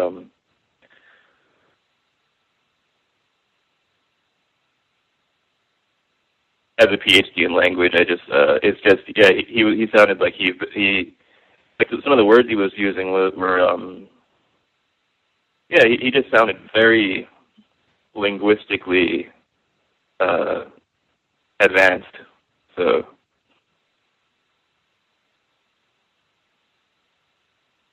I would agree, and I would also point out that he seemed very codified in remaining firm in what he say his benefactors or those who are above him have specifically designated for him to talk about and deal with. When he was asked by Scotty Reed if his organization has been vocal in terms of speaking out against racism, white supremacy globally, and whether it be in the incidents in Israel or Benghazi or other locations, he seemed very clear that that was not their focus, which is a red flag to me, because if you are concerned about dealing with racism, white supremacy, you recognize that it is a global cancer, and you know that you cannot just treat the throat cancer and ignore the cancer of the liver or the cancer of the pancreas, because cancer has to be cut out any and everywhere that it is. So I found that somewhat suspicious myself.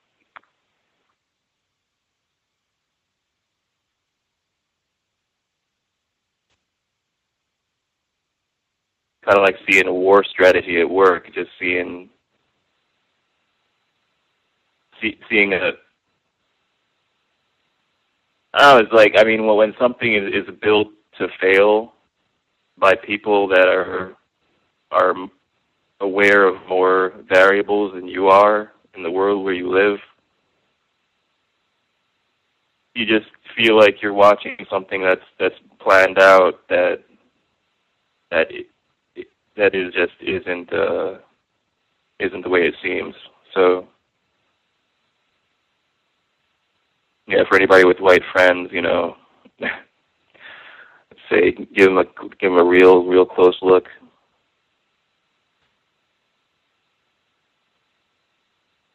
Definitely. UK callers should be with us as well. Greetings, everyone.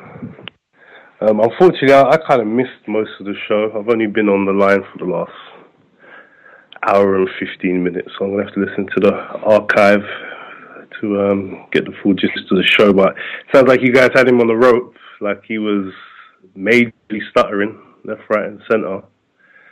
But yeah, I'm going to have to listen. And then, Gus, how can you be complaining about doing early shows, man? Like, you got to look out for your UK and European listeners, man. This is like a treat for us. You know how hard it is to stay up 2 o'clock in the morning to listen to the show. This is a treat.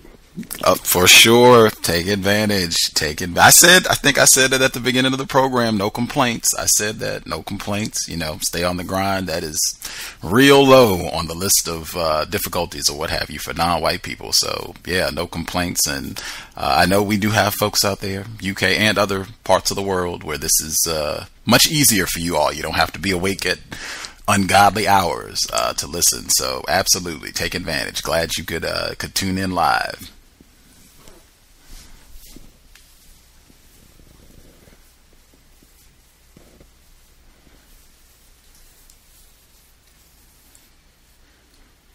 So was the guy, was he claiming to be like Francis Tim Wise or something? I would say it's pretty close, in my opinion. Just they use a lot of the same words. They have anti-racist in big letters on their webpage. When you go to it, they use a lot of similar vernacular. The way that they talk about, present on racism, white supremacy. I think Timothy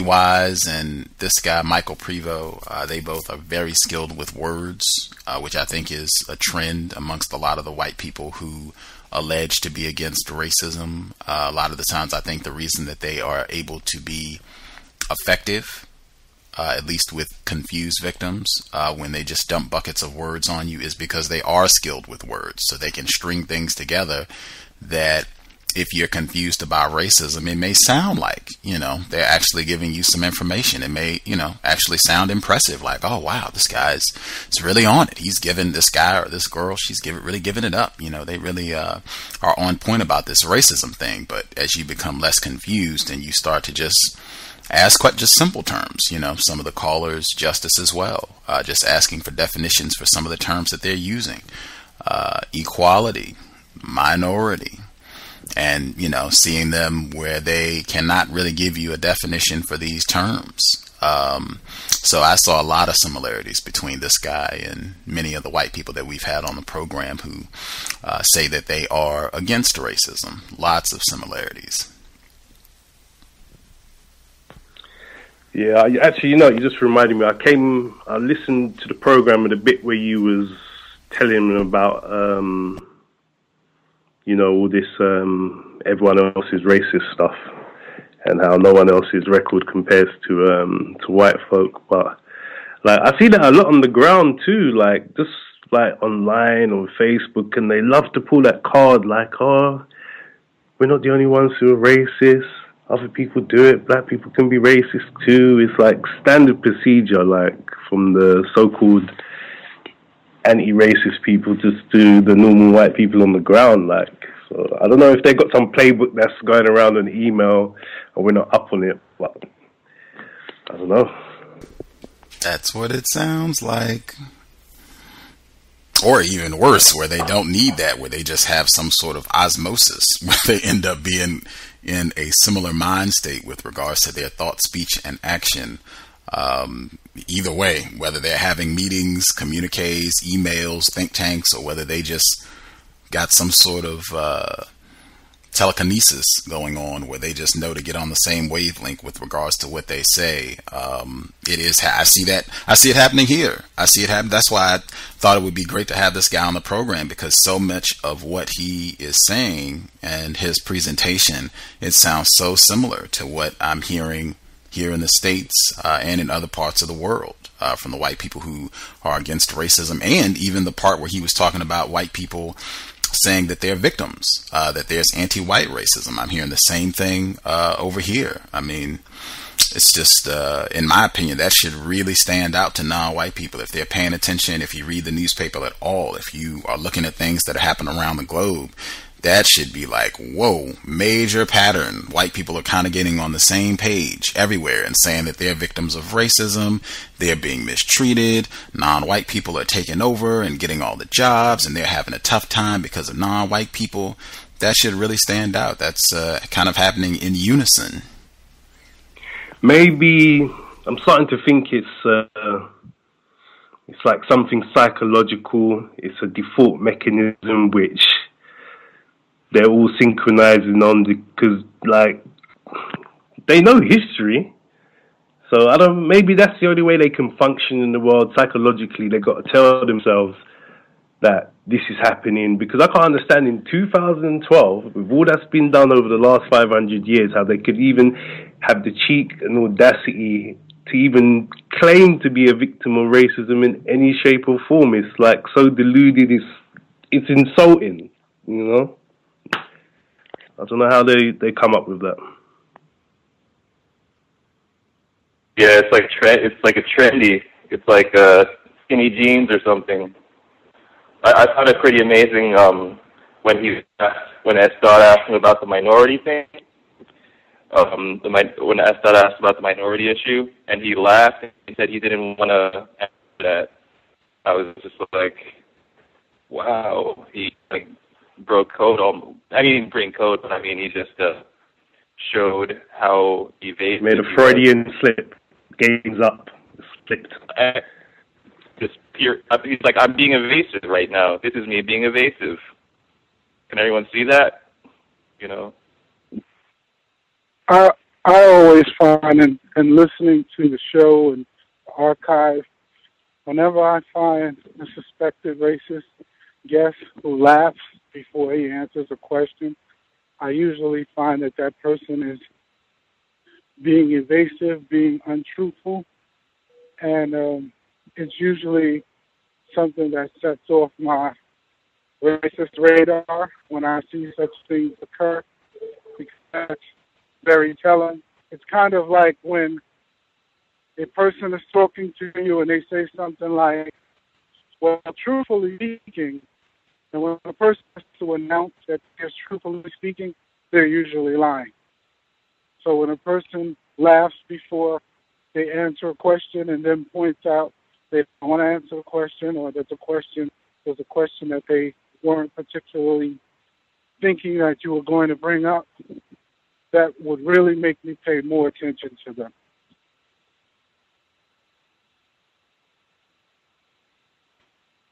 Yeah, it gives you that extra few seconds to think of what you're actually going to say. Like, I've been in that situation with girls, and they ask you a question, or have you been doing this? And you laugh, and you're like, oh, what am I going to say?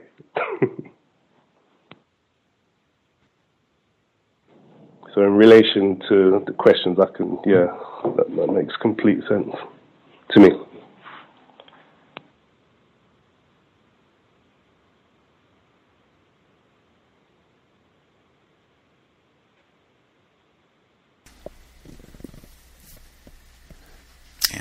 Sure. I mean, he was on them for a while, but I still didn't quite get what exactly it is that his organization does. I heard a lot of words, but I didn't hear any effectiveness of the organization. I could be wrong. Did anyone else hear any effectiveness of the organization?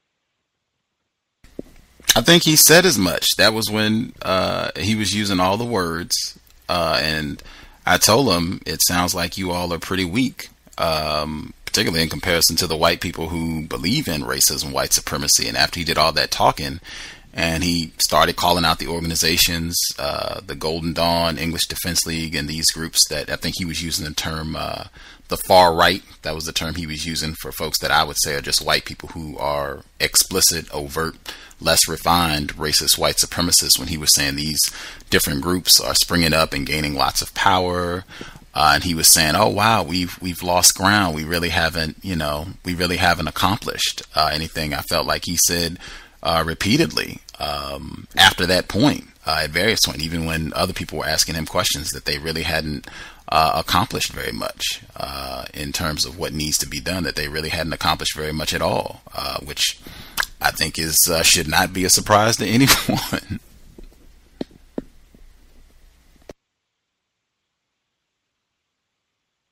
Sorry, Gus, who did he say in France that was the biggest victims of racism? Was it did you say black people, or did you say what specific groups, or he was just talking about quote-unquote ethnic minorities in general? I don't recall if he said the biggest victims of racism.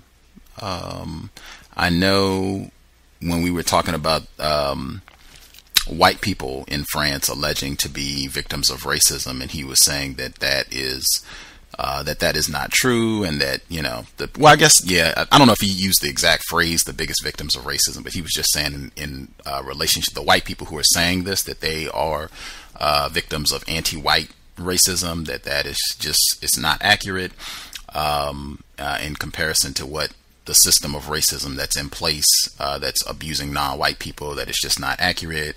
And it's done purposely to confuse the issue around the system of racism. I remember him saying that. I thought he was reasonably clear when he gave that explanation, and saying that, white people in France they're not victims of racism. But yeah, I don't know if he used the term when he was explaining all that. I don't know if he used the term or the phrase the biggest victims of racism. But I thought he was pretty clear in saying that it's not white people. Well, so what do those guys like? This is the part that always gets me about white folk, is we know the big history of everything that's been done, and then we fast forward to today.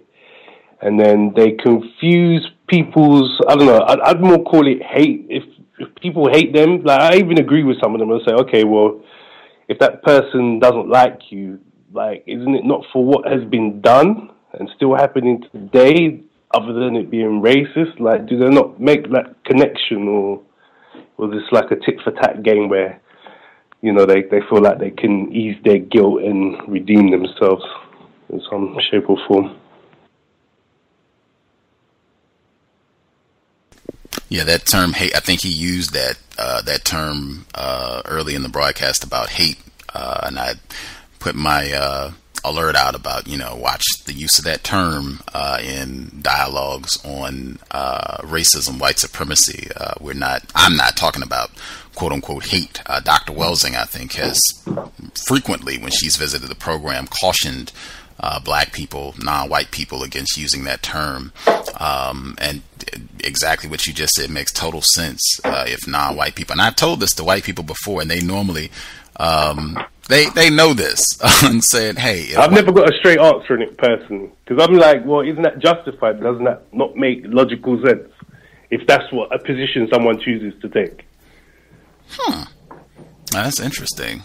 I know recently, in the last 7 days, an individual, they did exactly what you're laying out. I was saying racism, and I gave them my definition, and they were saying, well, don't you think black people can be racist? And they gave some example. I think they were saying that a black person doesn't like white people and doesn't want to be around them, and blah blah blah. And don't you think that's prejudice? And I said, well, number one, I didn't use the term prejudice.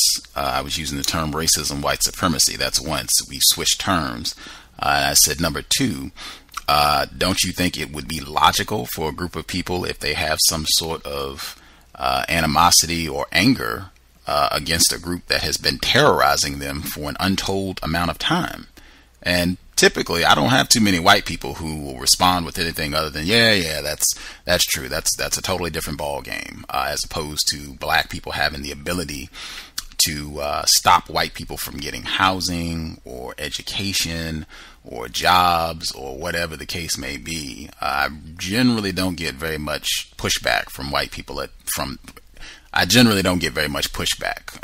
white people when I give that presentation. They generally go ahead and, because I mean, it's so obvious. I mean, what are you going to say? I don't even know what you could come back and say with that, other than I think the guy, when Aaron Berg, when I was a guest on his program, and the white guy, I was trying to say that some black child, when he was in elementary school, beat him up, and that I think that was in my mind. Yeah, I mean, what are they gonna say? When he was about 5 seconds away from calling me a nigger, I think that's what he went to eventually. So I mean, what are they gonna say?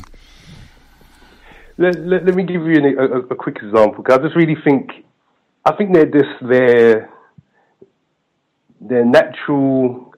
They just want to control everything. They don't want us to have nothing, not a thing. And it's like, you know, obviously we're not the only victims of racism, but we're the biggest victims of it. And that they don't like that, right? No, we want to be the biggest victims now. And it's like they feel left out, you know? They're not controlling this victim of racism thing, so we're going to be the new victims of racism. And like, I was with a white colleague at work, and I said to her, "Oh man, I'm tired. I'm genetically tired." And she was like, "Huh? What do you mean?" I was like, "You know, my parents are from the Caribbean. I'm a descendant of slavery. I'm genetically tired. Like, my ancestors have been working too hard for too long." And she turned around to me. She's like, "Oh, that's racist." I was like, "Huh? What do you mean?" She's like, "Well, how come you're the only one who can be the slave?" And I was like, "Come on, are you being serious?" And it's just like craziness like that. You know, they just want to be in everything.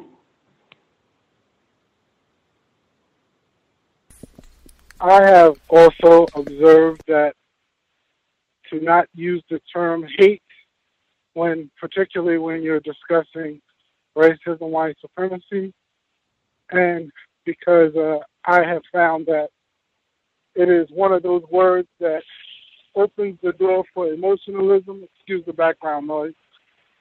It opens the door for emotionalism, and it tends to move the conversation away from logic, because then individuals are going to give you all sorts of examples in which they felt someone was demonstrating hate, whether it be a black person who knocked them over their head and stole their bicycle, a so-called non-black person, so-called Latino, who stole a piece of cornbread from them, or whatever.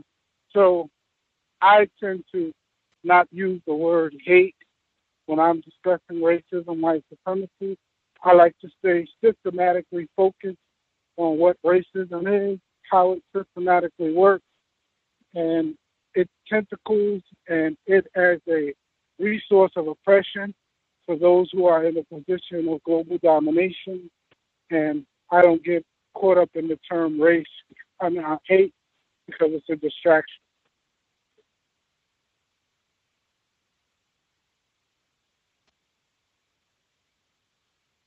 Yeah, I hear that. Well, it's like Dr. Welsing says, hate is an emotion, and, when two teams compete, they're not competing and using hate as a motivation, So, yeah, I hear that.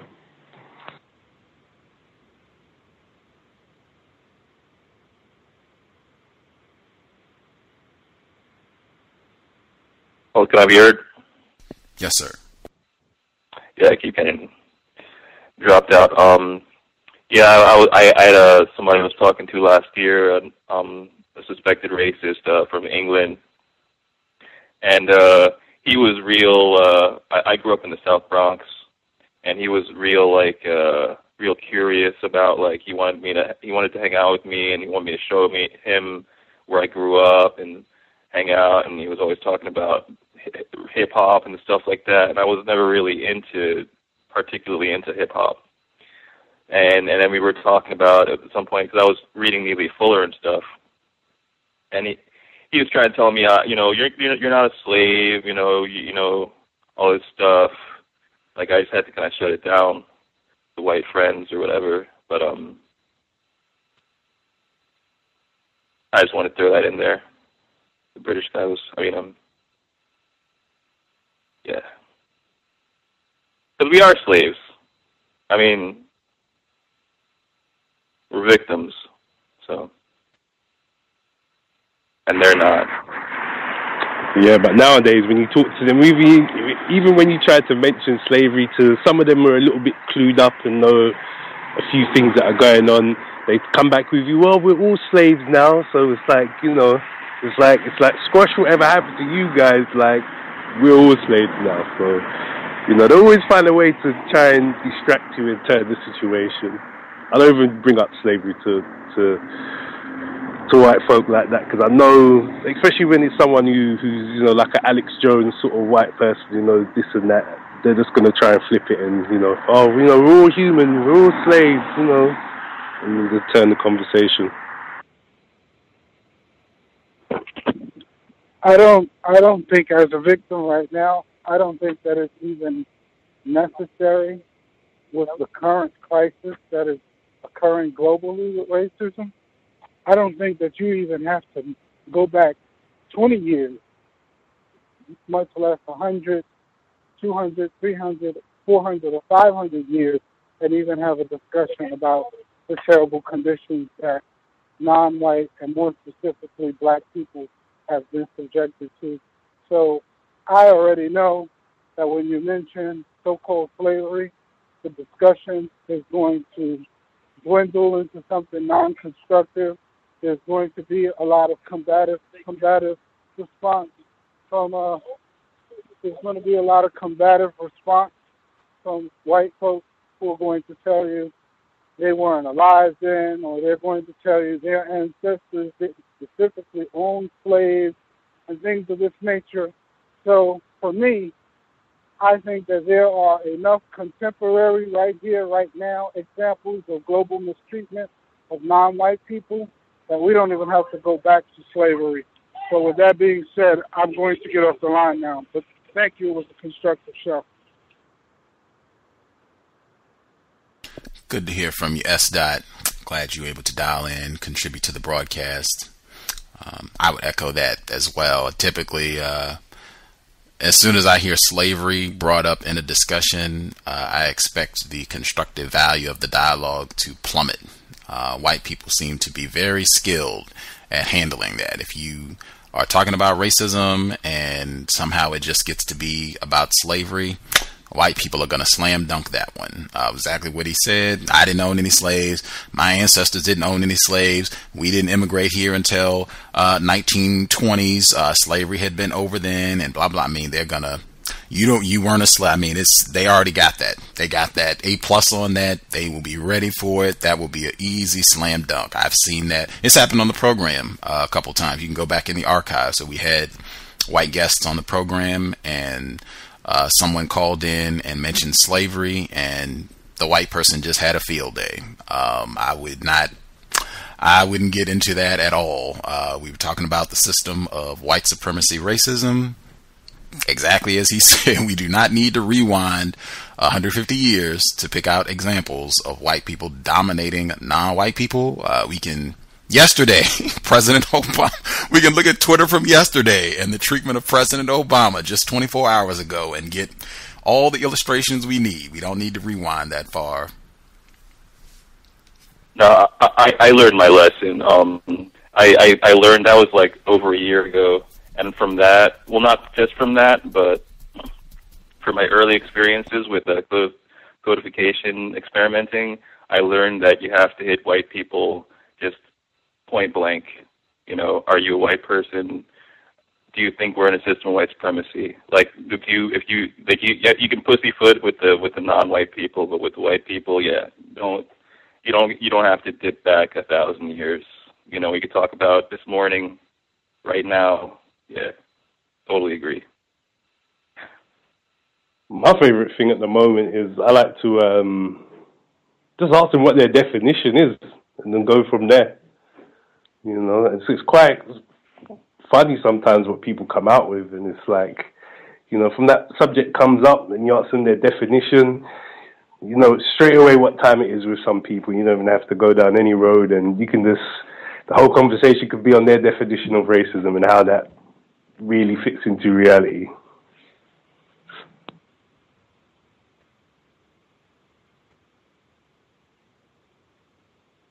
Uh, 2865, you should be with us as well. 2865.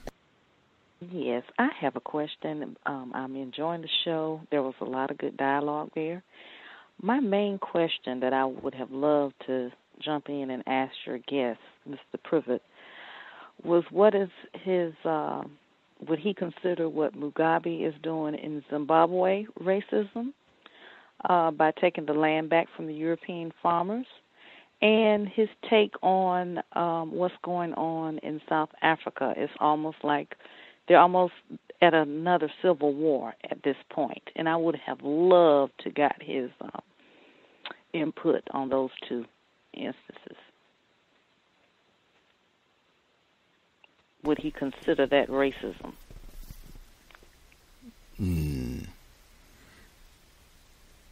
That's interesting. Not sure how he would have responded. I could see him maybe just evading, since Mr. Reed, when he asked that question about if their organization, if they do anything to address foreign policy with regards to like situations happening in Libya and Israel, I could see him, you know, just evading it totally and say, "Oh, we don't focus on that." So I really couldn't speak to that. I could see him doing that one, just dismissing it out of hand, to not talk about it. Although I think that might have been a little bit more difficult with South Africa. I think you're gonna have a hard time just saying, "Well, I don't have an opinion on that," or "I don't know anything about that." But that would have been interesting to hear what his thoughts would have been on that. Okay, well, thank you so much. I am really enjoying the show. I wish I could have asked him those questions. Perhaps we can get him back on the program, or some other white people. Okay. Yeah, I definitely would like to have him back. It's nice to have some international white people, because I'm sure there'll be some other incidents of racism to pop up in Europe. So hopefully we'll be able to get him back on the program, and we can ask that. We'll have on the record your question, and we can see what he says. Well, one of my biggest concerns is that I'm seeing a lot of organizations here in the States and across the board that are supposed to be addressing racism, to me, it's like they're doing damage control. They're trying to manipulate the dialogue dealing with racism instead of really addressing the meat of the problem. The problem is about wealth, unequal distribution of wealth and power, and it seems that they really don't want to address that.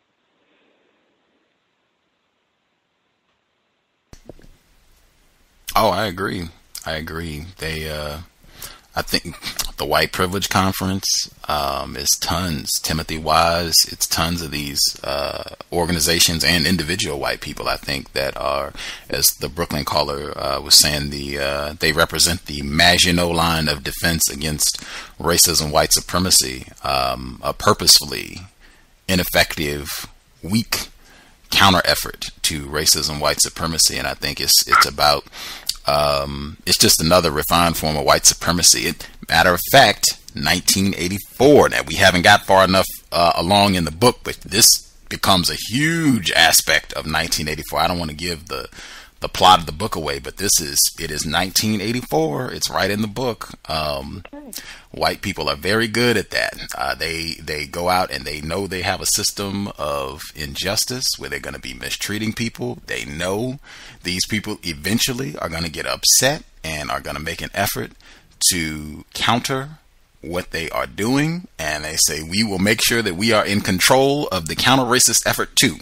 That way we can guide where that's going to go, and the way that they think, the words that they use, we'll make sure we're in control of that too. I think that is exactly what is happening. I think that's why you have Timothy Wise in his comments about Dr. Welsing, her work being pseudoscientific bullshit. Okay. Oh, he did. He said that about Dr. Welsing? Now, yeah. No, he didn't. How dare he? Yes, he did. Absolutely. They do not want non-white people thinking for themselves. So yeah, I think that's completely it. And globally, seeing this effort on the part of white people saying, oh yeah, we are against racism. I'm an anti-racist, and we've done all this work. We got legislation passed, and we wrote all these great books, and we've had these conferences and whatever else fluff that they come up with to say, well, see, this is evidence we're against racism, or I'm married to a non-white person, and blah, blah, blah, blah, blah. When none of that has changed anything in terms of what you said, redistribution of resources, improving the quality of life for non-white people, hasn't changed any of that at all. In fact, that's just getting worse. So I think it is a coordinated effort. I think white people are very aware. That's why you have all these different groups popping up. I suspect it's going to be more of them, more newer editions of Timothy Wise and Tina Wise. They'll have white people that do Dr. Peggy McIntosh. Lots of them. So, yeah, if you want to hit the archives, you can hear Timothy Wise, when he was a guest on the program. He discussed his view of Dr. Welsing's work and why he said her work was pseudoscientific bullshit, the specific context that he didn't agree with. You can, it's in the archives. I think his... Okay. I mean, I'm not a fan of his because I had some issues with some things that, he said, but I had no idea he was that... biased. But now he's no longer. I won't read anything else he come out with. I mean that's just despicable that he says that about our elder. I'm sorry. That's just. Just to touch on what the caller was just saying, it's like they never attacked the meat of the problem because. The meat of the problem is what we all know, is them.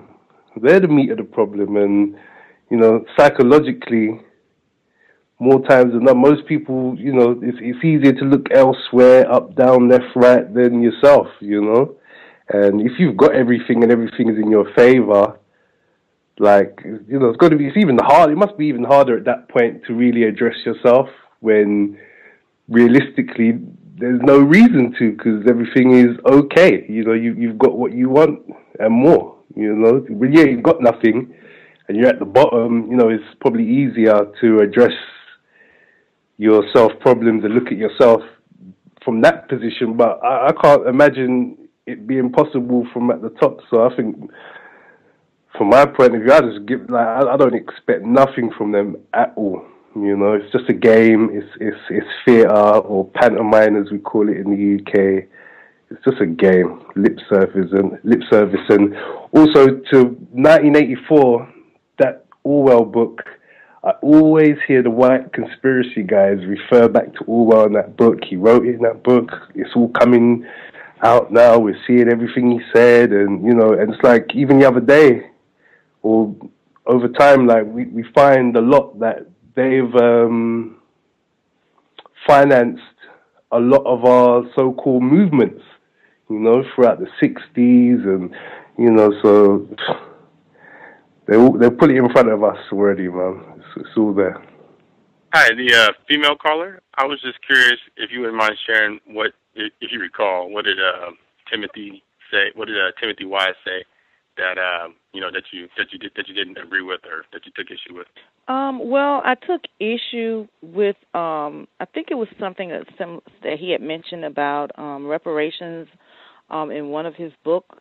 Something to the nature that, you know, it was almost like that we should get over it, you know, to something to that nature, and something I have read of his. But it really didn't change my, you know, my respect for him or anything. But now since I've heard this, I mean, now he's on my list. He's on my you-know-what list, so I won't be, you know, listening to any more of his lectures because it's just a crock of bull. It's just like a false flag operation, I guess. Yeah, he admitted to being a racist, you know, at one point in time. Thank you. That's all I want. Thank you. Yes. If they really, what I think, if they really want to solve the issue of racism, I think they need to go and take a look at themselves and look at the system that they have set up and acknowledge that system. Make some reparations, you know, give back some land, change some laws, institute some laws. You know, it's a lot of things they could do instead of paying lip service. If they could go to the moon and back, they can end racism anytime they want. Oh yes.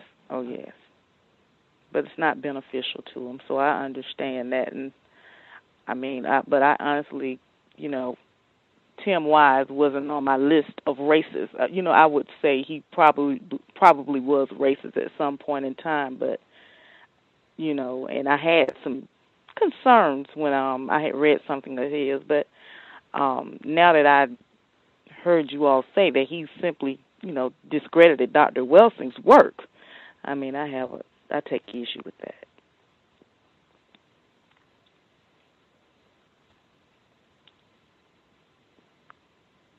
Yesterday from the archives, and I found between the guests today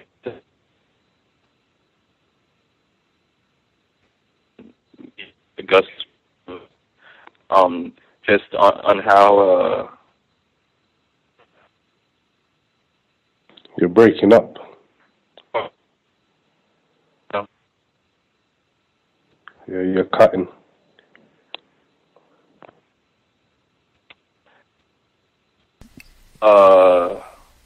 Yeah, like these white people, they can be like nobodies, but that's enough to put them next to people like Francis Cress Welsing, you know, Neely Fuller, who have devoted their entire lives, like 40, 50 years, you know, like half a century, to their own struggle as non-white people. And these nobodies, like Tim Wise, with a bachelor's degree, or I didn't hear about this guy's background, but it's like these nobodies come out and they just, you know, take charge, but they're just, like you say, it's like they're playing chicken. If anyone knows the game of chicken, it's like two cars on a street, you know, are driving towards each other at top speed, and one car is supposed to, you know, whoever turns first is the one that loses. You know, whoever can maintain the course is going to win.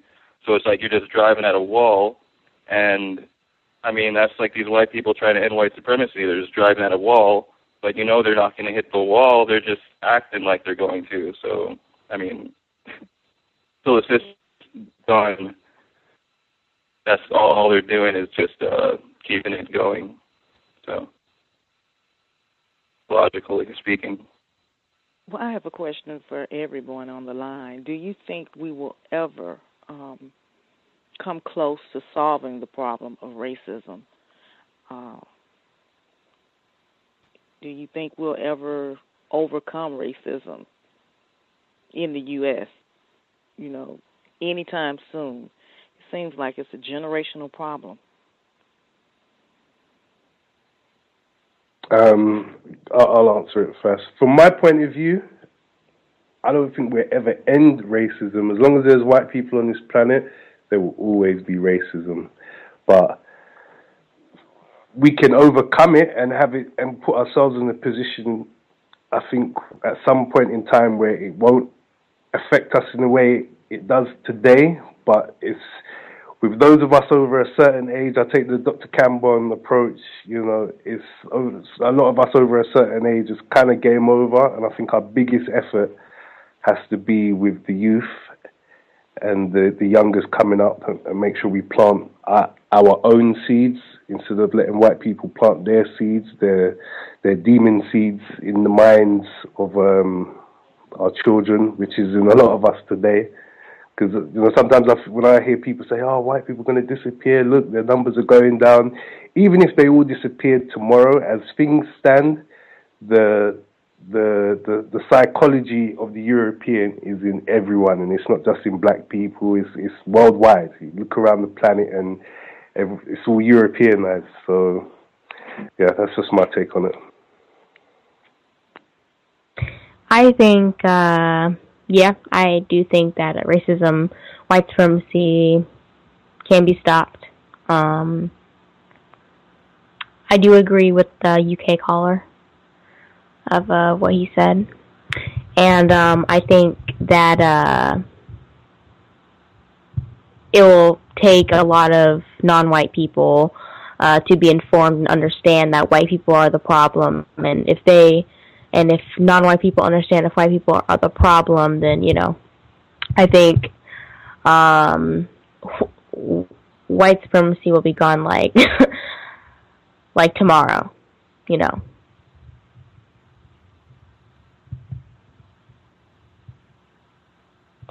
I'll answer. I see justice something that's being suppressed with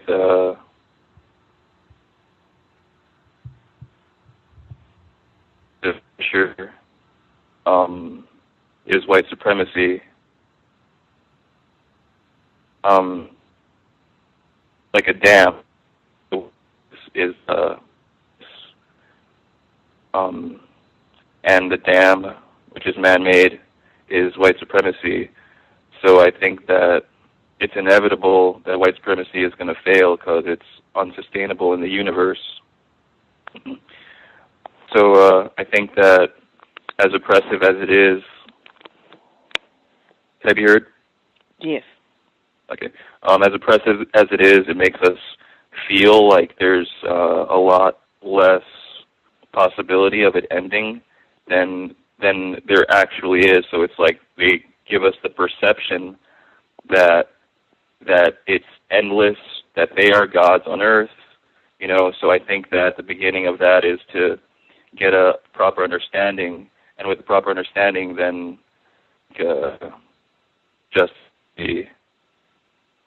it'll be obvious how inevitable justice is, and the more like justice stated, you know, the more non-white people get informed, the more weight will be on that side to tip the balance. So I think that it's inevitable. I think it's important because I had this question come up recently when talking with another non-white person, and I realized I think it's important to separate what sometimes is talked about as the idea of white people, you know, feeling they superior or being in charge or whatever. separate the idea from them actually doing it. You know, them practicing it and dominating non-white people, because you know, that requires power for them to dominate us. You know, to dominate the world. That requires power. Now that power component of racism and white supremacy can be undermined. You know, individuals can choose to figure out ways to weaken white supremacy to the point to where it's unfavorable for people who classify themselves as white to even want to do it to some degree. You know, and then, you know, so it's really pushing white people to a point to where they find it distasteful to continue the practice of dominating everyone. And so, you know, now from the standpoint of them changing their idea of thinking that they are superior or that they should be dominating everyone, you know, I don't really care, you know, but I think that they, you know, people are going to think whatever they think, be it white or whoever, but them being able to have the power to decide, you know, the fate of or how behavior is going to be going on a whole planet is totally unacceptable. You know, that we should be, you know, working like nobody's business to remove their ability to do that, you know, immediately. Here in the States, do you think that blacks as a whole have come up with a feasible strategy to undermine supremacy that affects us from generation to generation? Do you think if we collectively change our status and remove ourselves from the power grid, so to speak, and start do our own thing collectively as a group, do you think that could be one way of us not feeling the brunt, you know, of racism? If we pool our resources and start thinking and acting as a collective group. I think there's definitely ways that people, you know, if they choose to, can try to, you know, get less mistreated in a system dominated by white people. There's ways to try to go about reduce, which is, you know, everybody should attempt to do that, you know, and nobody should be mistreated. And you can figure out a way to not get to reduce that as a non-white person, that's constructive. But, you know, being realistic, that means if you're dominated, if you recognize that, then all of the things you need to get to try to set up whatever you want to set up, you got to be getting the permission of white people a whole lot along the way. And so, you know, to think that a person is going to replace white supremacy with justice by setting up whatever they want to set up within the system of white supremacy is, you know, I think we get trained to think that because it's kind of tough to really push through a problem like white supremacy all the way to the conclusion of it because it's never been done. So it's kind of tough to keep that focus on something that hasn't been done. So people sometimes say, well, you know, hey, if I could just find an oasis somewhere, that'll feel real good for a while. And, you know, I understand trying to minimize mistreatment. So, but at the same time, a person shouldn't fool themselves to think that that's about to put white people out of power or something. You know?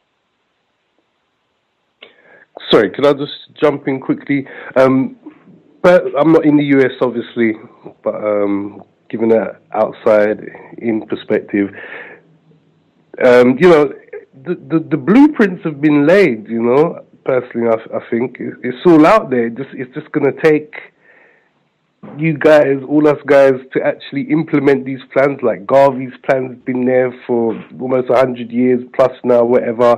Claude Anderson, economically, seems like he's got great blueprints and plans for all of us to follow. And, you know, personally, I think we need to take a leaf or study the strategies of other people, because I don't see the Chinese or the Arabs or the Asians like running, trying to escape the whole system to survive. You know, they all seem to have a nice chunk of the pie, and they all seem to be getting on well and doing what they're doing and surviving. And, you know, we need to, I think we need to start actually playing the game instead of being played by the game, because we just seem to be the pawns all the time.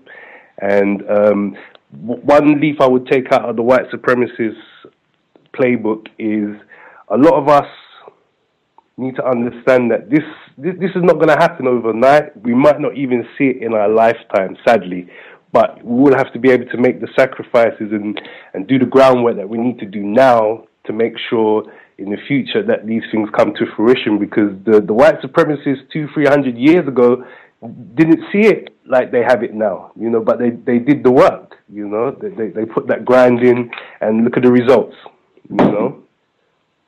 So it's going to take a long look ahead, man. Because personally, like I said, I find with a lot of older people, the stuff we're talking about now, a lot of older people tell you, oh yeah, I used to do that when I was younger, and then they get to a certain age, and it's like, oh, this just becomes something they used to do. And I think a lot of people get disheartened and frustrated that they can't have it now, and don't look long term. And we need to play the long game. Because we've been doing a rope-a-dope in this game for a long time, and somehow we're still here, because logically, with everything that's been done, we shouldn't even be here.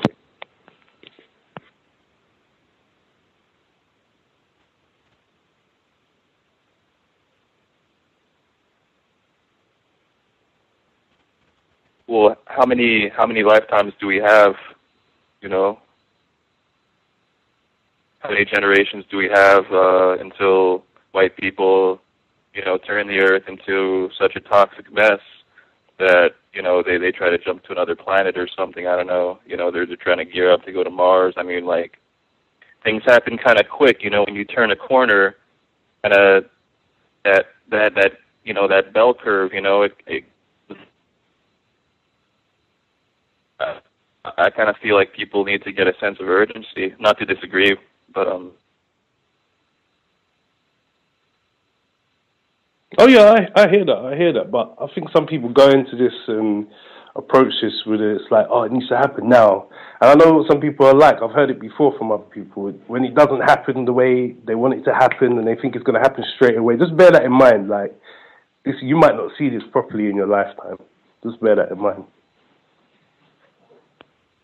And just for clarification, when I said the bell curve, I mean the both. I meant like the shape, like the parabola, like just that curve when it hooks around the sharp edge of a oval, and it's like can turn around so fast that like. Yeah, well, they might ruin the planet. You're right. They might ruin the planet, but I don't know. I have a little bit faith in the planet that's been here for billions of years. That it will, it's going to take. It must take more than white folk to destroy the planet.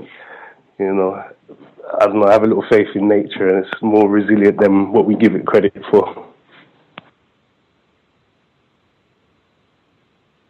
I agree, but I think white people are they only turn up the dial. They don't turn it down. So I don't know.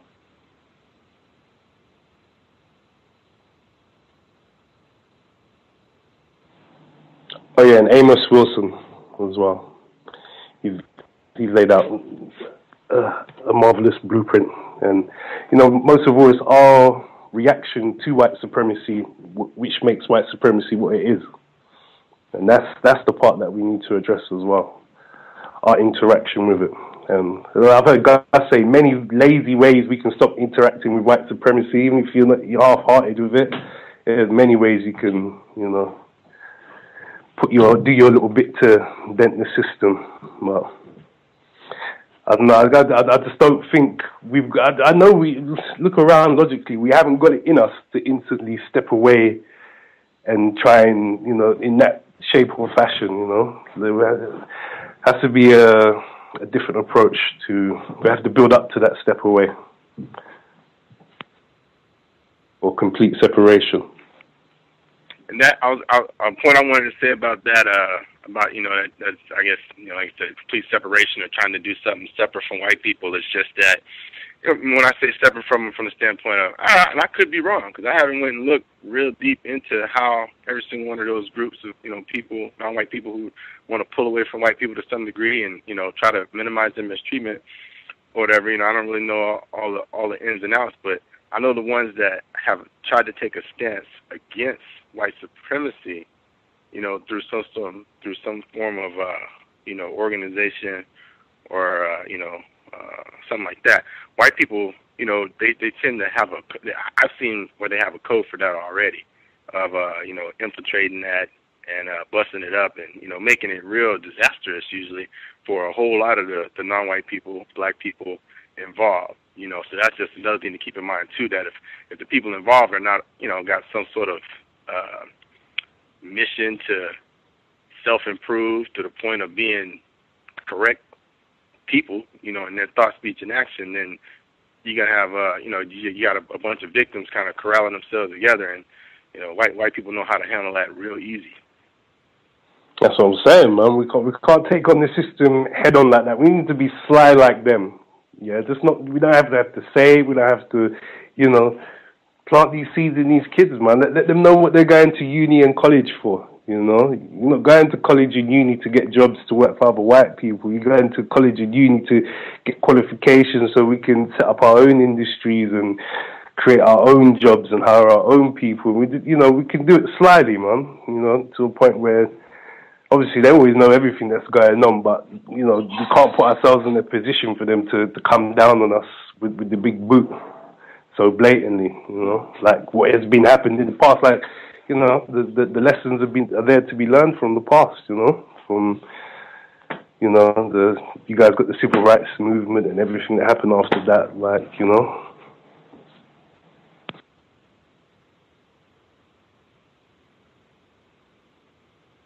don't even like using that word, civil rights, anymore.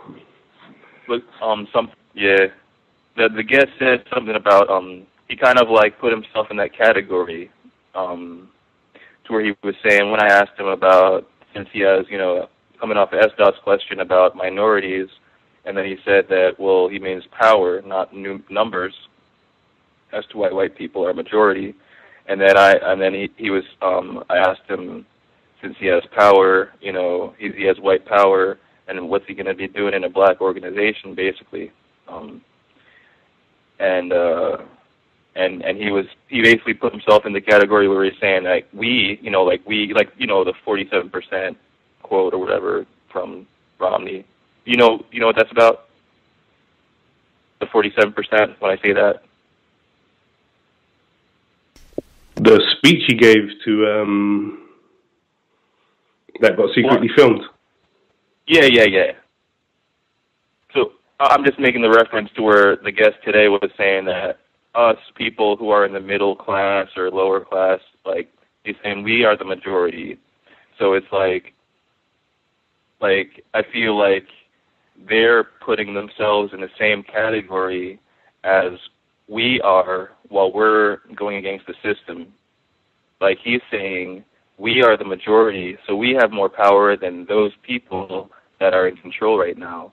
So it's like when the whole, if anything, I just feel like whenever things get bad, it's going to be worse for us as black people, not as us as middle class or us as poor people, but it's going to be worse for us as black people. So not to to tell people not to try to be excellent, in their lives. And to, go to school and try to have businesses, of course. I mean, that's life. I mean, life, but I mean, I don't know. I guess I don't know where to draw the line just as far as people just need to look at white people, in a different way, while they're, trying to achieve excellence. They just actually need to look at white people in a different way. Yeah, that's one of the many steps. And like I said, we got so much to do, and everyone has got their part to play. If this is like a war, there's many positions to be filled. You need people to fly the planes, people to fire the guns, people to do the medics. People to, you've got to look at it from that point of view. And yeah.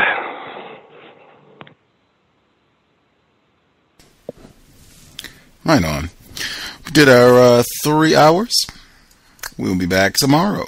About 24 hours. We'll be back tomorrow evening, 8 p.m. Eastern, 5 p.m. Pacific.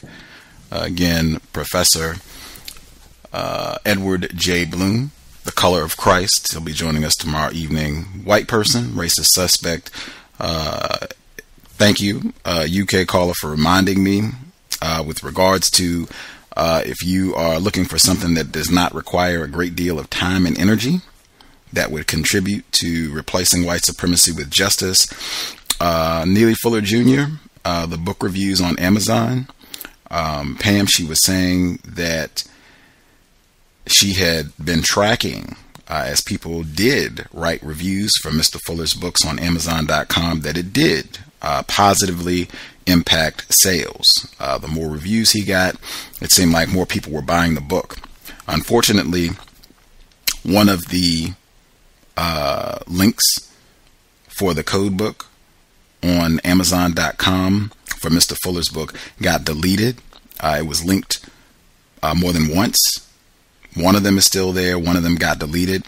The one that was deleted, I think, had almost 20 book reviews for the book, most of them positive, seeming from, people who thought the book is constructive and were saying constructive things to encourage other non-white people to read the material, but it got deleted. So one easy thing that you can do is to write a book review for the code book and or the word guide on Amazon.com. If you wrote a review for Mr. Fuller's book and it was to the link that was deleted, all you should have to do is just go back and submit it again. If you wrote the review on Word or some other word processing application and you saved it, all you have to do is copy and paste. Very simple, something that shouldn't take any more than 5 minutes, I would think. If you wrote it someplace else, copy, paste, submit, bing, you should be done. If you did not do that, even still, it should not take you very long. If you wrote the review in the last year or two, I suspect you'll have some memory of what you wrote. Just go write it up again. That shouldn't take more than, I would think, 30 minutes, 40 minutes, certainly less than an hour to just go and write it again. This is what, whatever constructive thoughts you have on the book, and submit it. Amazon.com.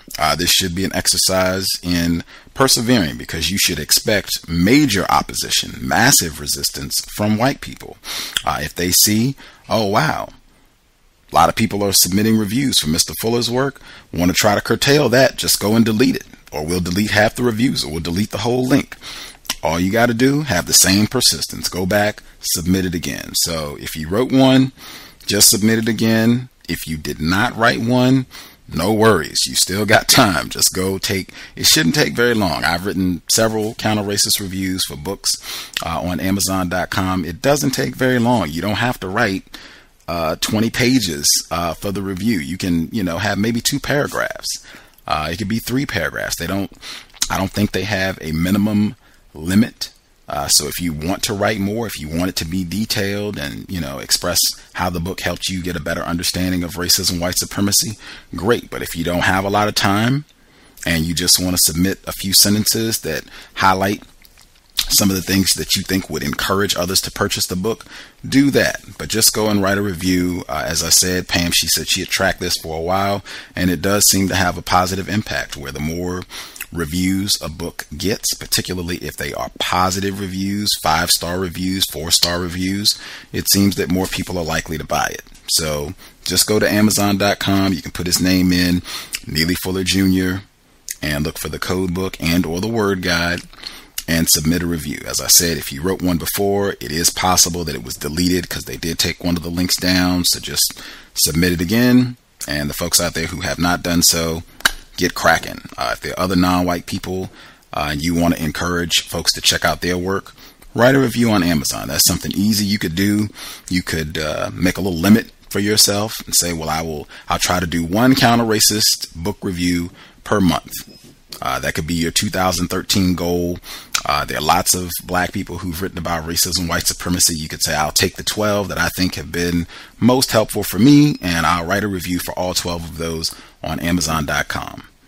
Might be very helpful in encouraging more non-white people to read and to pick out the books that you think would be helpful, because I can guarantee you Timothy Wise has probably got a lot more reviews than 18 on Amazon.com. I haven't checked, but I'm pretty sure he and a lot of these other white people who allege to be against racism, they got a pretty big network of support. So that's one lazy thing that you can do that would have, I think, a constructive impact in promoting constructive counter-racist material. With that, we will be back tomorrow. Hope the program was instructive. Back at our normal time. UK folks will have to hang in there. We'll be doing some other early programs, so hopefully we'll have something where it'll be easier for you all to participate and listen live. Always good to hear from non-white people, black people in different parts of the plantation known as Earth. Thanks everyone for tuning in. Replace white supremacy with justice as soon as possible. It has been time. I'll toss in really quickly as well, reminder from Mark Crutcher. He did Ma'afa 21, where he said white people have done studies when individuals do not think a problem can be solved, they don't work as hard to solve the problem. And I think that is super applicable to racism, white supremacy. If you don't think the system of white supremacy can be solved, I suspect your brain computer will not push forward to solutions to the problem. Very important. The system of white supremacy can be solved. I don't think Timothy Wise and our guest, Mr. Privot, I don't think they would be doing all this if they didn't think they could be put out of business. And I think we should think that, we should believe that, and just be dedicated to the process of making that happen. Replace white supremacy with justice immediately. Context of White Supremacy signing out. Thanks everybody for tuning in. I am so proud of Negroes who are proud of being Negroes. They are what God made them.